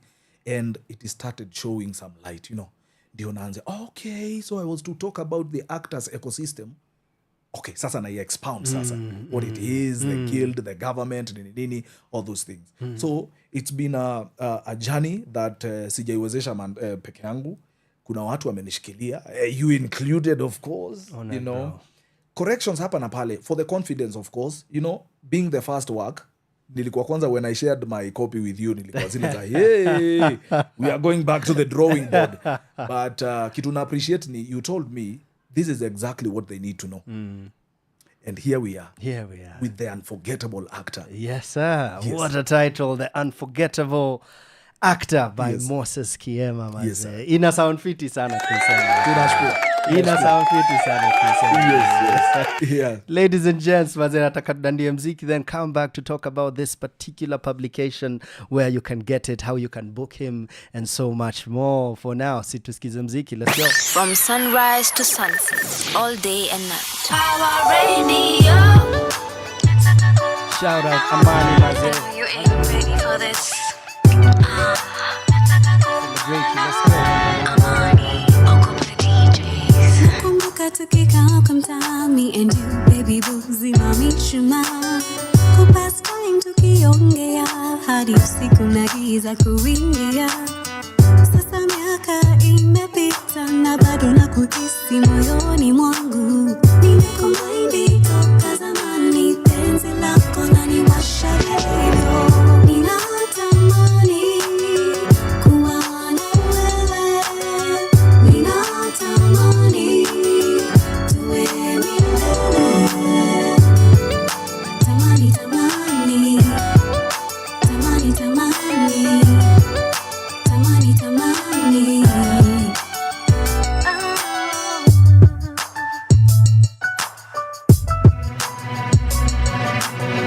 Nakumbuka ukisema ya kwamba utabaki na mimi hadi mwisho. Marafiki wasema nimechizi, kila siku na kuwaza wewe. Sasa miaka imepita na bado nakuita honey baby. Nimekumind toka zamani, penzi lako laniwasha vilivyo. Ninatamani kuwa na wewe, ninatamani tuwe milele. Tamani, tamani, tamani, tamani, tamani, tamani. Ninatamani kuwa na wewe, ninatamani tuwe milele. Tamani, tamani, tamani, tamani, tamani, tamani. Na kila tunapogombana, wajua la kufanya ili nicheke, wajua la kufanya ili nitulie. Oh baby, na kila tunapogombana, wajua la kufanya ili nicheke, wajua la kufanya ili nitulie. Oh baby, na kila tunapogombana, wajua la kufanya ili nicheke, wajua la kufanya ili nitulie. Oh, ninatamani kuwa na wewe, ninatamani tuwe milele. Tamani, tamani, tamani, tamani, tamani, tamani. Ninatamani kuwa na wewe, ninatamani tuwe milele. Tamani, tamani, tamani, tamani, tamani, tamani. From sunrise to sunset, all day and night. Our radio. That's Amani with Tamani Maze. I remember this woman from back in the day. She's still out here, not singing as much. Actually, hata ikikam kwa hizi stories zote wanaonesha like culture and all the music from back in the day. Sijamuona on any stage, but we do understand Maze, the growing artist, particularly the woman, career path yao huenda in a very different way, which is different from guys. Hata ukuwe na watu 15 bana, career yako haichangingi. But shout out the OGs Maze. Nilianza hii episode ya leo mazee nikicelebrate Avril na mziki kadhaa tulifanya huko juu, tukasema mazee kazi yao inaendelea na tunaendelea kuicelebrate.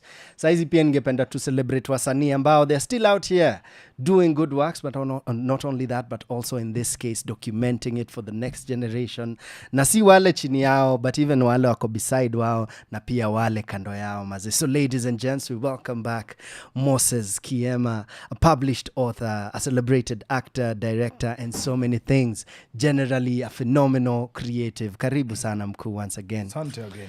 the unforgettable actor mazee. Unajua hata mimi ndio naicheki mazee. No, Nacheki ni Kofi Safi. Yeah, iko safi Kofi lakini Safi. that's the ninis are supposed to be released today. Okay. The final copies. Yeah. I just came with this one because I needed to show my guy here. Yeah. What it is exactly. Later ka. So it's a very I call it a very creative collection of facts. You understand? Yes sir. The thing is from the top bro, nakumbuka enzi za literature ni nini. So hii kitabu ndo uelewe you supposed to start from the cover itself. What is there? What does it mean? So everything has a meaning there. Na nitakuwa naelezea watu what it means as we move forward. As we go. Yeah, tutakaa chini tunachambua, tuanzie na cover. You remember them days? Yes. Mnachukua kitabu ya fasihi, mnaambiwa Mnaanza moja, na- stop opening yes. it, tuanzie kwa cover. Yeah. Huyu mzee anakaa ni kama anafanya nini? Yeah. That's it. That's good. it, man. So clearly you've thought about every detail in this maze. Yeah? Yes. Wacha tuonge juu ya the first draft. How did you feel after okay, I think I have a complete draft now for the first time. Did you feel umekuwa shortchanged kiasi now that bring in conversations na publisher? Did you feel ai maze bado haitoshi ama did you feel okay this is a little much for the first one? Emotions zako zilikuwa wapi? Of course pia I'm hoping pride ilikuwa hapo juu ya kumaliza kitu jo. Yeah. And so my thought was chances are hii kitabu nikipublish ama hata whoever I give it to, that's why it had to go to the people I trust first. Nilikuwa najua hapo kutakuwa na backlash. Hata nikikuja saa hii I was talking to my guy here namwambia one thing I'm sure itakuja, kuna hii niko tayari, blows zitakam because being a young actor and there are older ones ambao maybe they have not thought of doing this. Najua people can talk, and I think this is just part of my overthinking being the first work, So when I did the manuscript, mi nilikuwa nakaa nayo naandika notes about how to audition, how to handle rejection, how to look for auditions, how to interpret audition posts, vitu kama hizo zote nilikuwa naziandika tu for my clients. Nikikutana naye namwambia now this is how you do this thing, how to do the right, what to do, how to do follow up. Kuna watu wanafikirianga it's wrong to do follow up after the auditions, but it depends on how you do it. So hizo zote nimeweka hapa. So when I did my first draft, I felt like now that's it. Actually, this is what I would have given myself 15 years ago. Oh, I love that, man. Hii ningekuwa nayo bro. Sahi maybe mi ningekuwa hapa. Mi ningekuwa na wewe ungekuwa hapa ningekuwa. So Martin, what are your next thoughts, So when I did this and I forwarded it to the publisher, hapo nilikuwa ish because ile nataka niambie wewe wacha mchezo, we don't work like this. But he told me anything can be written about. Yes, anything can be written about. Bora uko na story unaweza, you could do a book about this studio. Na kuna mtu anataka kujua hii studio ni nini na what do you do, and how did you start, ni vitu kama hizo. So everybody has ile story yako unanipeanga kila time tukikutana. Could go to a book. Story nishai kuambia na nikasahau maybe. It could end up being published. It could end up, being a book. You could do a collection of stories from my friends, funny stories, You have a book. Once you package it, you never know, bro. You never know. So that's when I got the first assurance from the author that this is doable. This is the first one. Nilikuwa zile za okay, so we can do it. Immediately nikapata ideas zingine mbili. I'm working on my next 2 books. That's good. No, that's good. And it's around the same thing. Around the same things. First off, what happens if you don't have this? It's not to push the first book, but if you don't follow this information, something will happen to you. Na ni vitu tumeonaona hapa na pale. You remember? You told me to mention names, but I don't because I'm also targeting that actor in Ghana. So I said I'll remain there. There's a whole book on that alone. Okay. So sharing with people, where of course, ebu niambie bro, is this thing, ukaniambia now exactly. This is what they need to know. That's how I felt like, okay, finally I'm doing the right thing. And I'm ready. For as long as kuna wale watu wenye na trust wameniambia, this is really relevant. I'm good, bro. We go with it. Man. We go with it. Yes. What next, sasa maze? Are you looking to hopefully workshop, do a bit more on workshopping? strategy Yes, pia ourselves, yes. because it would be nice to have every actor out there with this copy, Maze. Of course. Now, in terms of marketing this book, I did not want to distribute it myself. Okay. Because I will do that to my fans. Wale watu nakutananga nao wananiuliza, how can one become an actor? Hiyo ni swali tunajibingi na one word ama one sentence. End auditions. There's too much that one needs to know na kumaster ndio akuwe unforgettable. You know? So, the only way I thought I would be fair to the actors out there and the upcoming, yule ananiuliza mimi personally, nitaweza kumpatia hii kitabu. But I don't want to go like to everybody. So I'm working with other actors ambao wako na followers wenye wanaulizanga the same question. So if you have your fans ambao wanakwambianga, I want to be an actor, man. But deep down unajua, it's not easy. So you have to give them the right information, what is needed for them to be like you one day. So I can that recommend, person, wewe ukisha nini hivyo, wewe una deal na wao. It's you to sign their copies because they came through you. So wewe ndio unapatia copies zako. You call me, I want 10 copies for my fans. I send you 10 copies.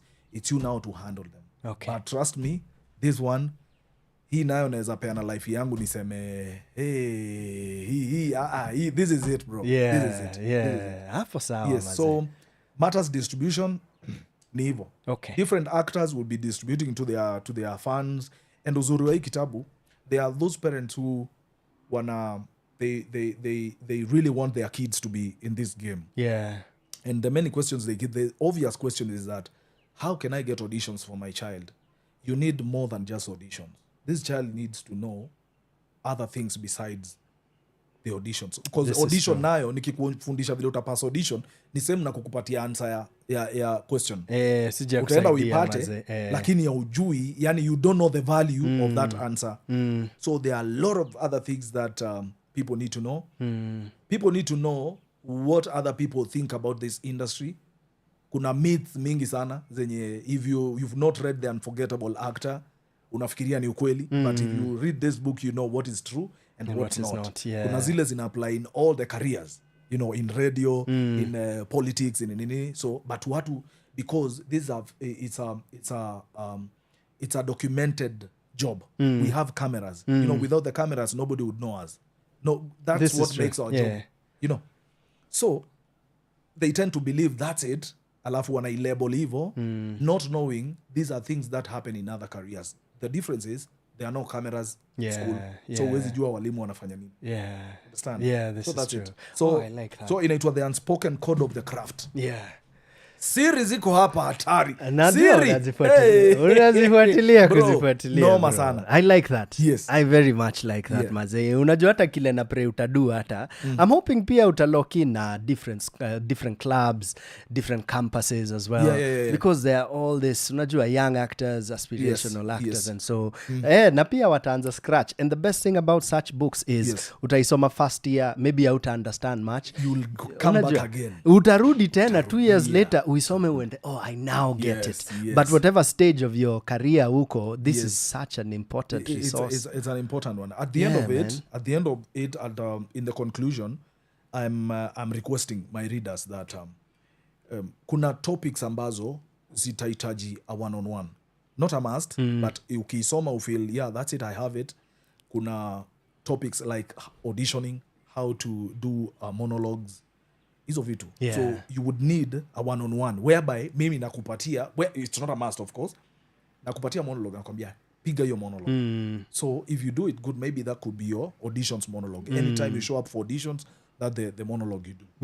So kuna hiyo the how to take the photos. We have a studio, a professional studio, where I could be directing them on how to do the photos and how and stuff like that. That's good, maze. Yeah.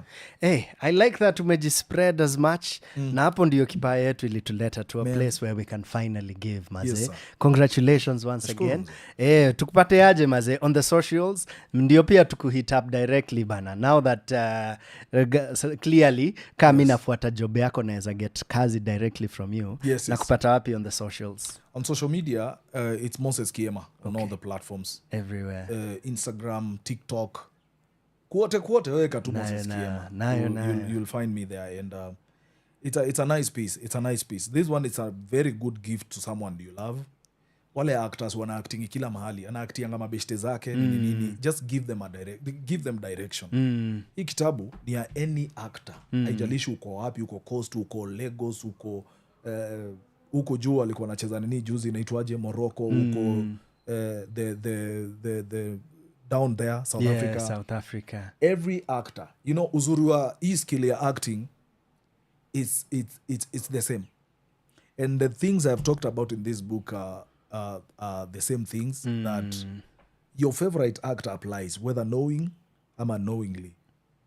Ziko hapa zote. Ziko hapo. Yeah, it's not just about show up for auditions. I'm giving you a lot more how to understand the fine print of contracts, the language, nini terms you should think twice when you find in a contract. Hizo vitu zote, the actors ecosystem, hizo, you know, kuna watu wengi sana wana coach sai, but you find people are giving you the answer to a show, you know, wanakuambia I want to teach you about how to audition. That's not enough. These kids need to know about how to relate with other people, the crew. Like there's a topic about set etiquette, what you should do, what you should not do, kazi yako ni gani na ule mwingine ni gani. Yeah, understanding the whole acting machinery. Yeah, from crew all the way to you. Character building and all. Character building. Kazi safi. Getting in character. You know, that's something hakuna mtu atakwambia. Wewe ingia audition, fanya mambo yako, and then you don't get a call, you don't know why. You need to know how to do that audition right. After getting that job, you need to understand the contract language. After that, you need to be well behaved to stay in the job. Because unaweza ipata na somewhere hapa katikati usikie, hey, we cannot work with this one. We've seen that before. We have seen that a lot. So I want to prepare my actors in a way that najua huyo kama amepita hiyo audition tunapatana mwisho wa contract. Amepiga kazi mzuri na mambo ni salama. Fantastic, ladies and gentlemen, maze, the unforgettable actor. Get your copy already. Skiza Moses Kiema bana, tunamcelebrate, tumemcheki pale akichukua makalashas bana over the years. Tumemcheki on so many platforms. So ladies and gents, make sure you get your copy already. Holla at him on all his platforms. Hata mi ukini hit up directly sita kosa kukuhook up maze. But I can assure you, as Center Stage, hii tumeikubali na tumeiendorse as Power Radio, most definitely. We'll also have him on the Busy Being Born podcast, so in a month or two pia utapokea story yake vizuri. Sasa tutachambua hata bila haraka. Tutaketi tujue hii talanta alianzia wapi maze. Tutaketi vizuri tuseme hii story ya comedy pia maze.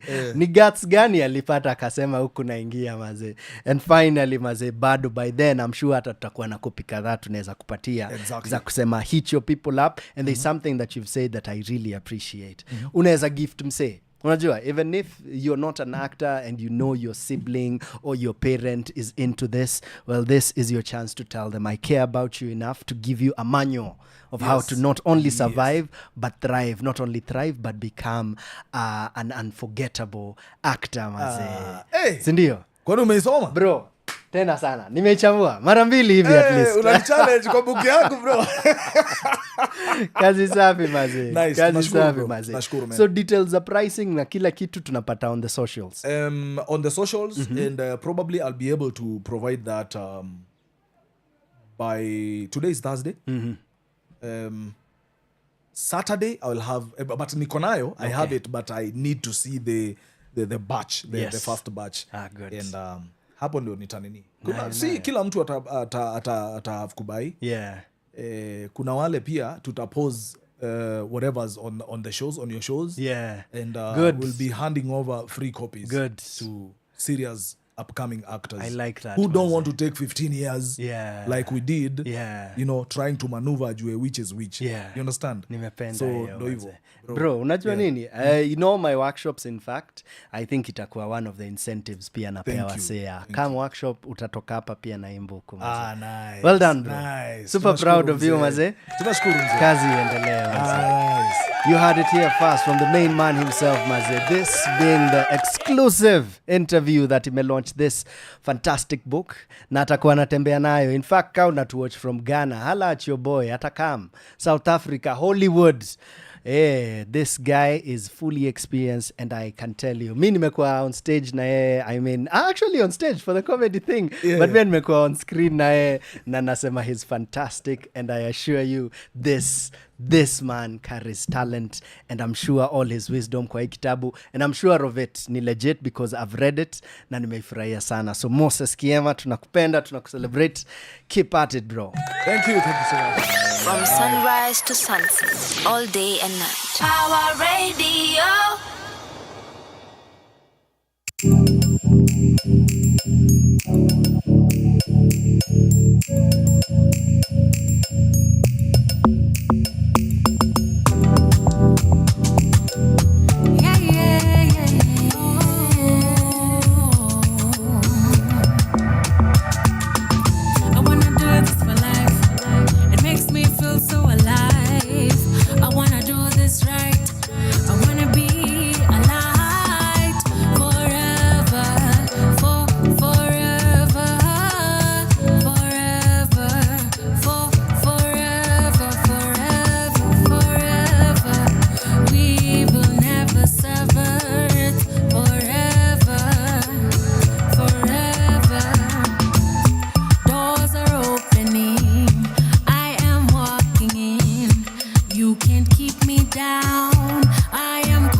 Timeless moments ndo imefom bio na prefer moments si shallow. Hakuna kubant na kuna kutapo. Hewa safi kama ya ushago ndo inafanya napumua bila kustruggle. Na teoria fix mindset kama ya kanjo. Sigonjeke ju forever ever ndo chanjo. 24/7 I've been working on my legacy. Been grinding, putting in energy. It's been a decade nikiandika hizi melodies. Been through a lot, zile vitu that you never see. Ever do your best, anaku time ya kurest. Nadai kuwa great, everybody celebrate. Wanataka ni kwame aje, itabaki forever. Amen. Forever, oh, forever, forever, forever, forever, forever. We will never separate, so ever, forever, forever. It's timeless, you see. We never die, so maybe we can both take a chance. Have our first dance. When the nights are endless and the days are young, revolving around you like you are the sun, exploring our galaxy 'cause we're having fun. Forever you see, it's just you and me. We'll have so much fun 'cause we're forever young, forever young, forever young. Forever, oh, forever, forever, forever, forever, forever. We will never separate, so ever, forever, forever, forever. We will never sever.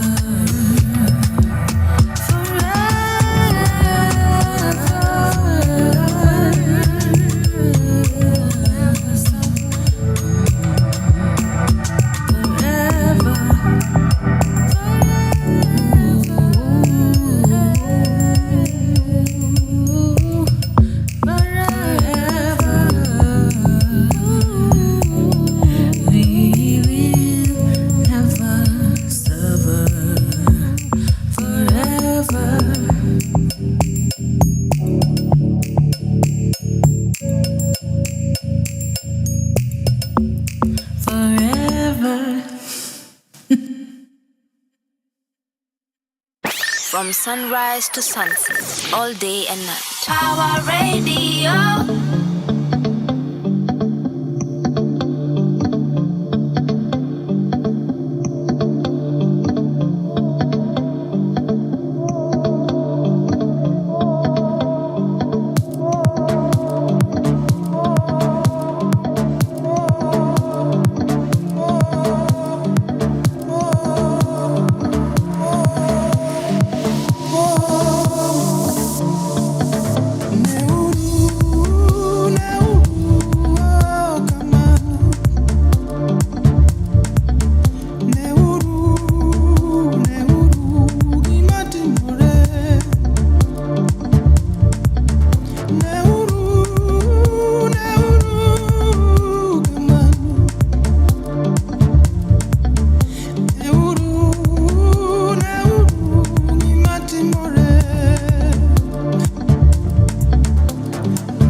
one and only Kinyo. Right now nataka mcheze trailer ya Matebele Land, we can call it a day. It's been a really good show.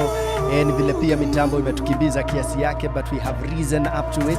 Na sasa tukisonga nayo tunasema Matebele Land is a play, is a movie that we are going to watch na itakuwa unseen this and every day. Go catch it already. Remember, this is Power Radio. Let's go. From sunrise to sunset, all day and night. Power Radio.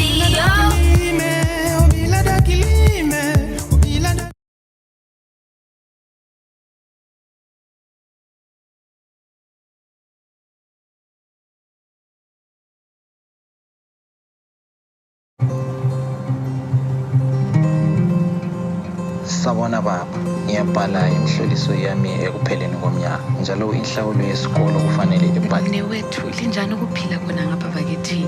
But thina ngapha siyazama siyancengisa. Hayi kuyala.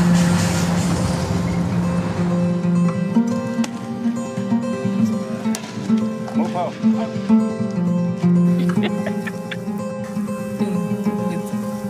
The toilet.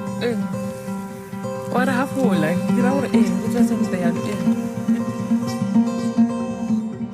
to me, saying she hasn't been to Zim.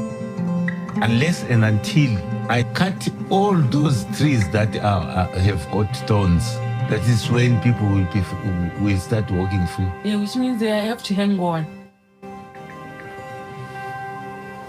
He's already I have to hang on until when? There are reports of massacres from all over Matabeleland. Thousands of Zimbabweans have been killed by the soldiers of Mr. Mugabe's shock troops, the 5th Brigade, the Whirlwind. His last foot was where I'm standing right now. He was killed by the government forces. There's a real need to heal the dead in Zimbabwe in order to heal the living. Every time this issue of my father comes to my mind, I haven't found myself happy. He's my main man. My main man. So he's just ignoring me. It's fine, I'll win at last.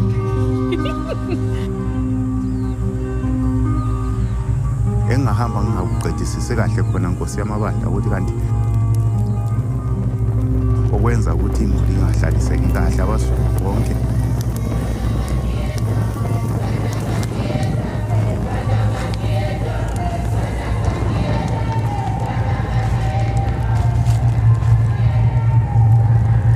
Matebele Land, directed by Nyasha Kadandara. What a phenomenal documentary, Maze, following these two Zimbabweans, but definitely the lead, who is this man.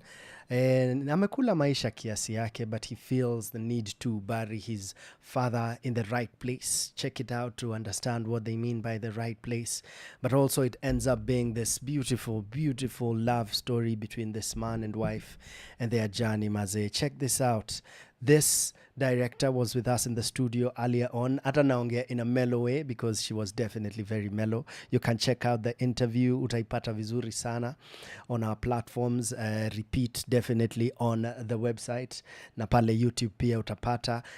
Na juu ya mitambo kidogo imetuletea mbio kiasi. But what we'll do, we'll make sure to get her back here again because hatuwezi choka kupiga debe when it comes to a good thing out of the motherland. This one is produced by a phenomenal team. Of course, the team including the one and only Sam Soko, a good friend of me and filmmaking in Kenya. And it is cut up by phenomenal talent. Na saizi tuna highlight director Nyasha Kadandara, kazi safi sana, to Chloe and the team right there at Big Emotion. As for me and my house, nasema I'm sure I'll be seeing you at the Unseen Cinema tuki-check out. Mi nitakuwa pale, ninajienjoy na kahawa yangu na kadawa tu. Najua vile dawa yao waga safi tena sana. Na kasi yuko, then tutapatana Matatu Musical. That is where we're going right away. In fact, sahi tunafunga tu mitambo, utatuona tumekimbia across Nairobi over to the National Theatre, and Matatu is showing not only tonight but also tomorrow, and on Saturday 2 shows 2 o'clock and 7 o'clock, and on Sunday the same timings as well. Get your tickets on Mad Fun. Thao ilishaisha, kwa hivyo sasa unaweza get at 1500 and get your tickets already and go check out the history of Kenya in a phenomenal way, told by a younger generation, of course put together by a phenomenal team na tunawa celebrate. Until next time, my name is Kigondu vile tu utapenda mazee. I'll check you out next time. KIGONDUW is where you catch me on Instagram, on Twitter, Martin Kigondu on Facebook. Siko kwingine kokote unless nataka kucheki pale LinkedIn unipatie wera, because kazi lazima taitwanga. Until next Thursday, I wish you well, be well mazee, have a phenomenal January. Tuonane tukifunga because already shatukimbiza enough. Kwanza leo kila kitu ilikuwa ina happen, si wind, si dirisha, si wasp kwa studio, si internet, si mitambo mazee, but guess what, we did it. Kwaherini sana, be well, see you at the theaters, see you at the cinemas, see you around baby, bye bye. From sunrise to sunset, all day and night. Our radio. See a man's gotta do what a man's gotta do.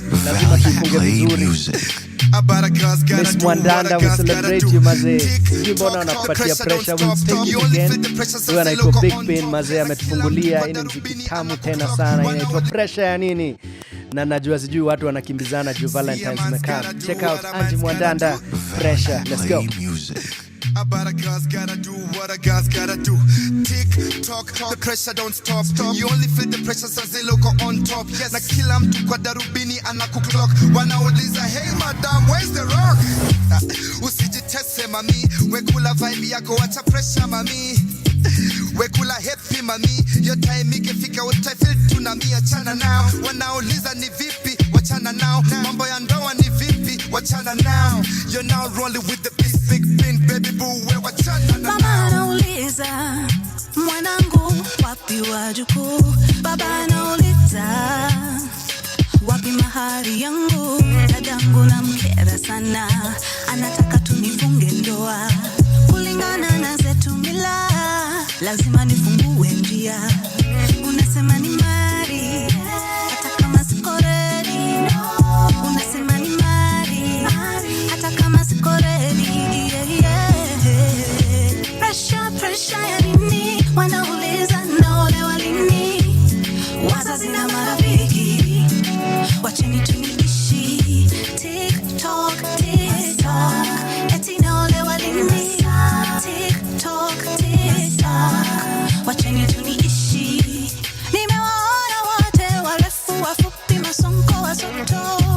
Ukawaleta wote wasomi, walami, wanati, mababi, wenye kupenda dini sana na mboga hawatoshi, eti sina wakati.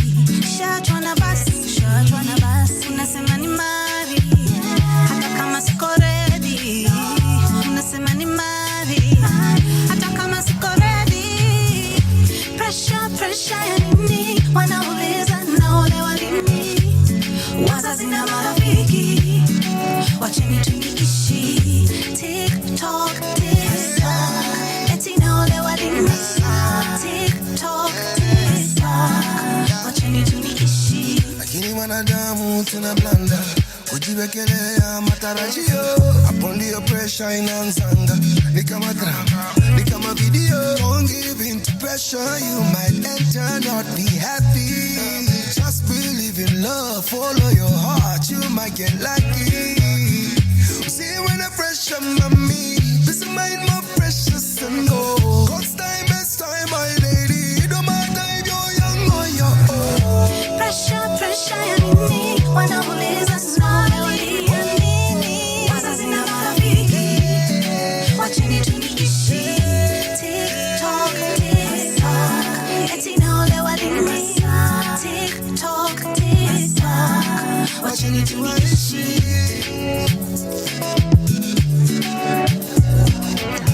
Halali wedding yako itakuwa lini? Kila siku somebody has something to say. Wanataka kujua who is my bae. Wajukuu na familia jamani mshanipangia. Lakini shida zikitokea, si nyote mtapotea. Wasiwasi na popo ya nini mimi nikiwaambia subiri? Juzi tu mkasema kijana hata nisimwangalie. Leo mwanigeukia, bwana wanitafutia. Pressure za nini? Mwataka nini lakini? Value Play Music. Mama anauliza, mwanangu wapi wajukuu? Baba anauliza, wapi mahari yangu? Dadangu namkera sana, anataka tunifunge ndoa. Kulingana na zetu mila, lazima nifungue njia. Unasema ni mari, hata kama siko ready. Unasema ni mari, hata kama siko ready. Pressure ya nini? Wanauliza naolewa lini? Wazazi na marafiki, wacheni tuniishi. TikTok, eti naolewa lini? TikTok, wacheni tuniishi. Nimewaona wote warefu wafupi masonko wasoto, ukawaleta wote wasomi walami wanati mababi, wenye kupenda dini sana na mboga hawatoshi, eti sina wakati. Shachwa na basi. Unasema ni mari, hata kama siko ready. Unasema ni mari, hata kama siko ready. Pressure ya nini? Wanauliza naolewa lini? Wazazi na marafiki, wacheni tuniishi. TikTok, eti naolewa lini? TikTok, wacheni tuniishi. Usitishwe na marurashio, maharusi na magurario. Kuna wengi wamepitia hayo na mwishowe wakatoka mbio. Me, I'll never leave you. Me, I'll never hurt you. You don't have to marry me. You don't have to settle for me. You and I can be the envy of the town. Si lazima you marry kama moyoni hauko ready. Pressure ya nini? Wanauliza naolewa lini? Wazazi na marafiki, wacheni tuniishi. TikTok, eti naolewa lini? TikTok, wacheni tuniishi. Pressure ya nini? Wanauliza naolewa lini? Wazazi na marafiki, wacheni tuniishi.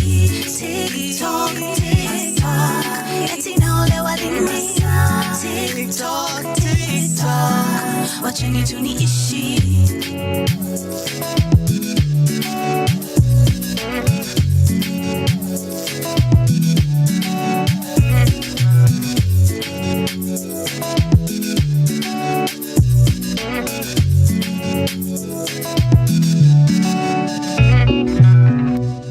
From sunrise to sunset, all day and night. Our radio.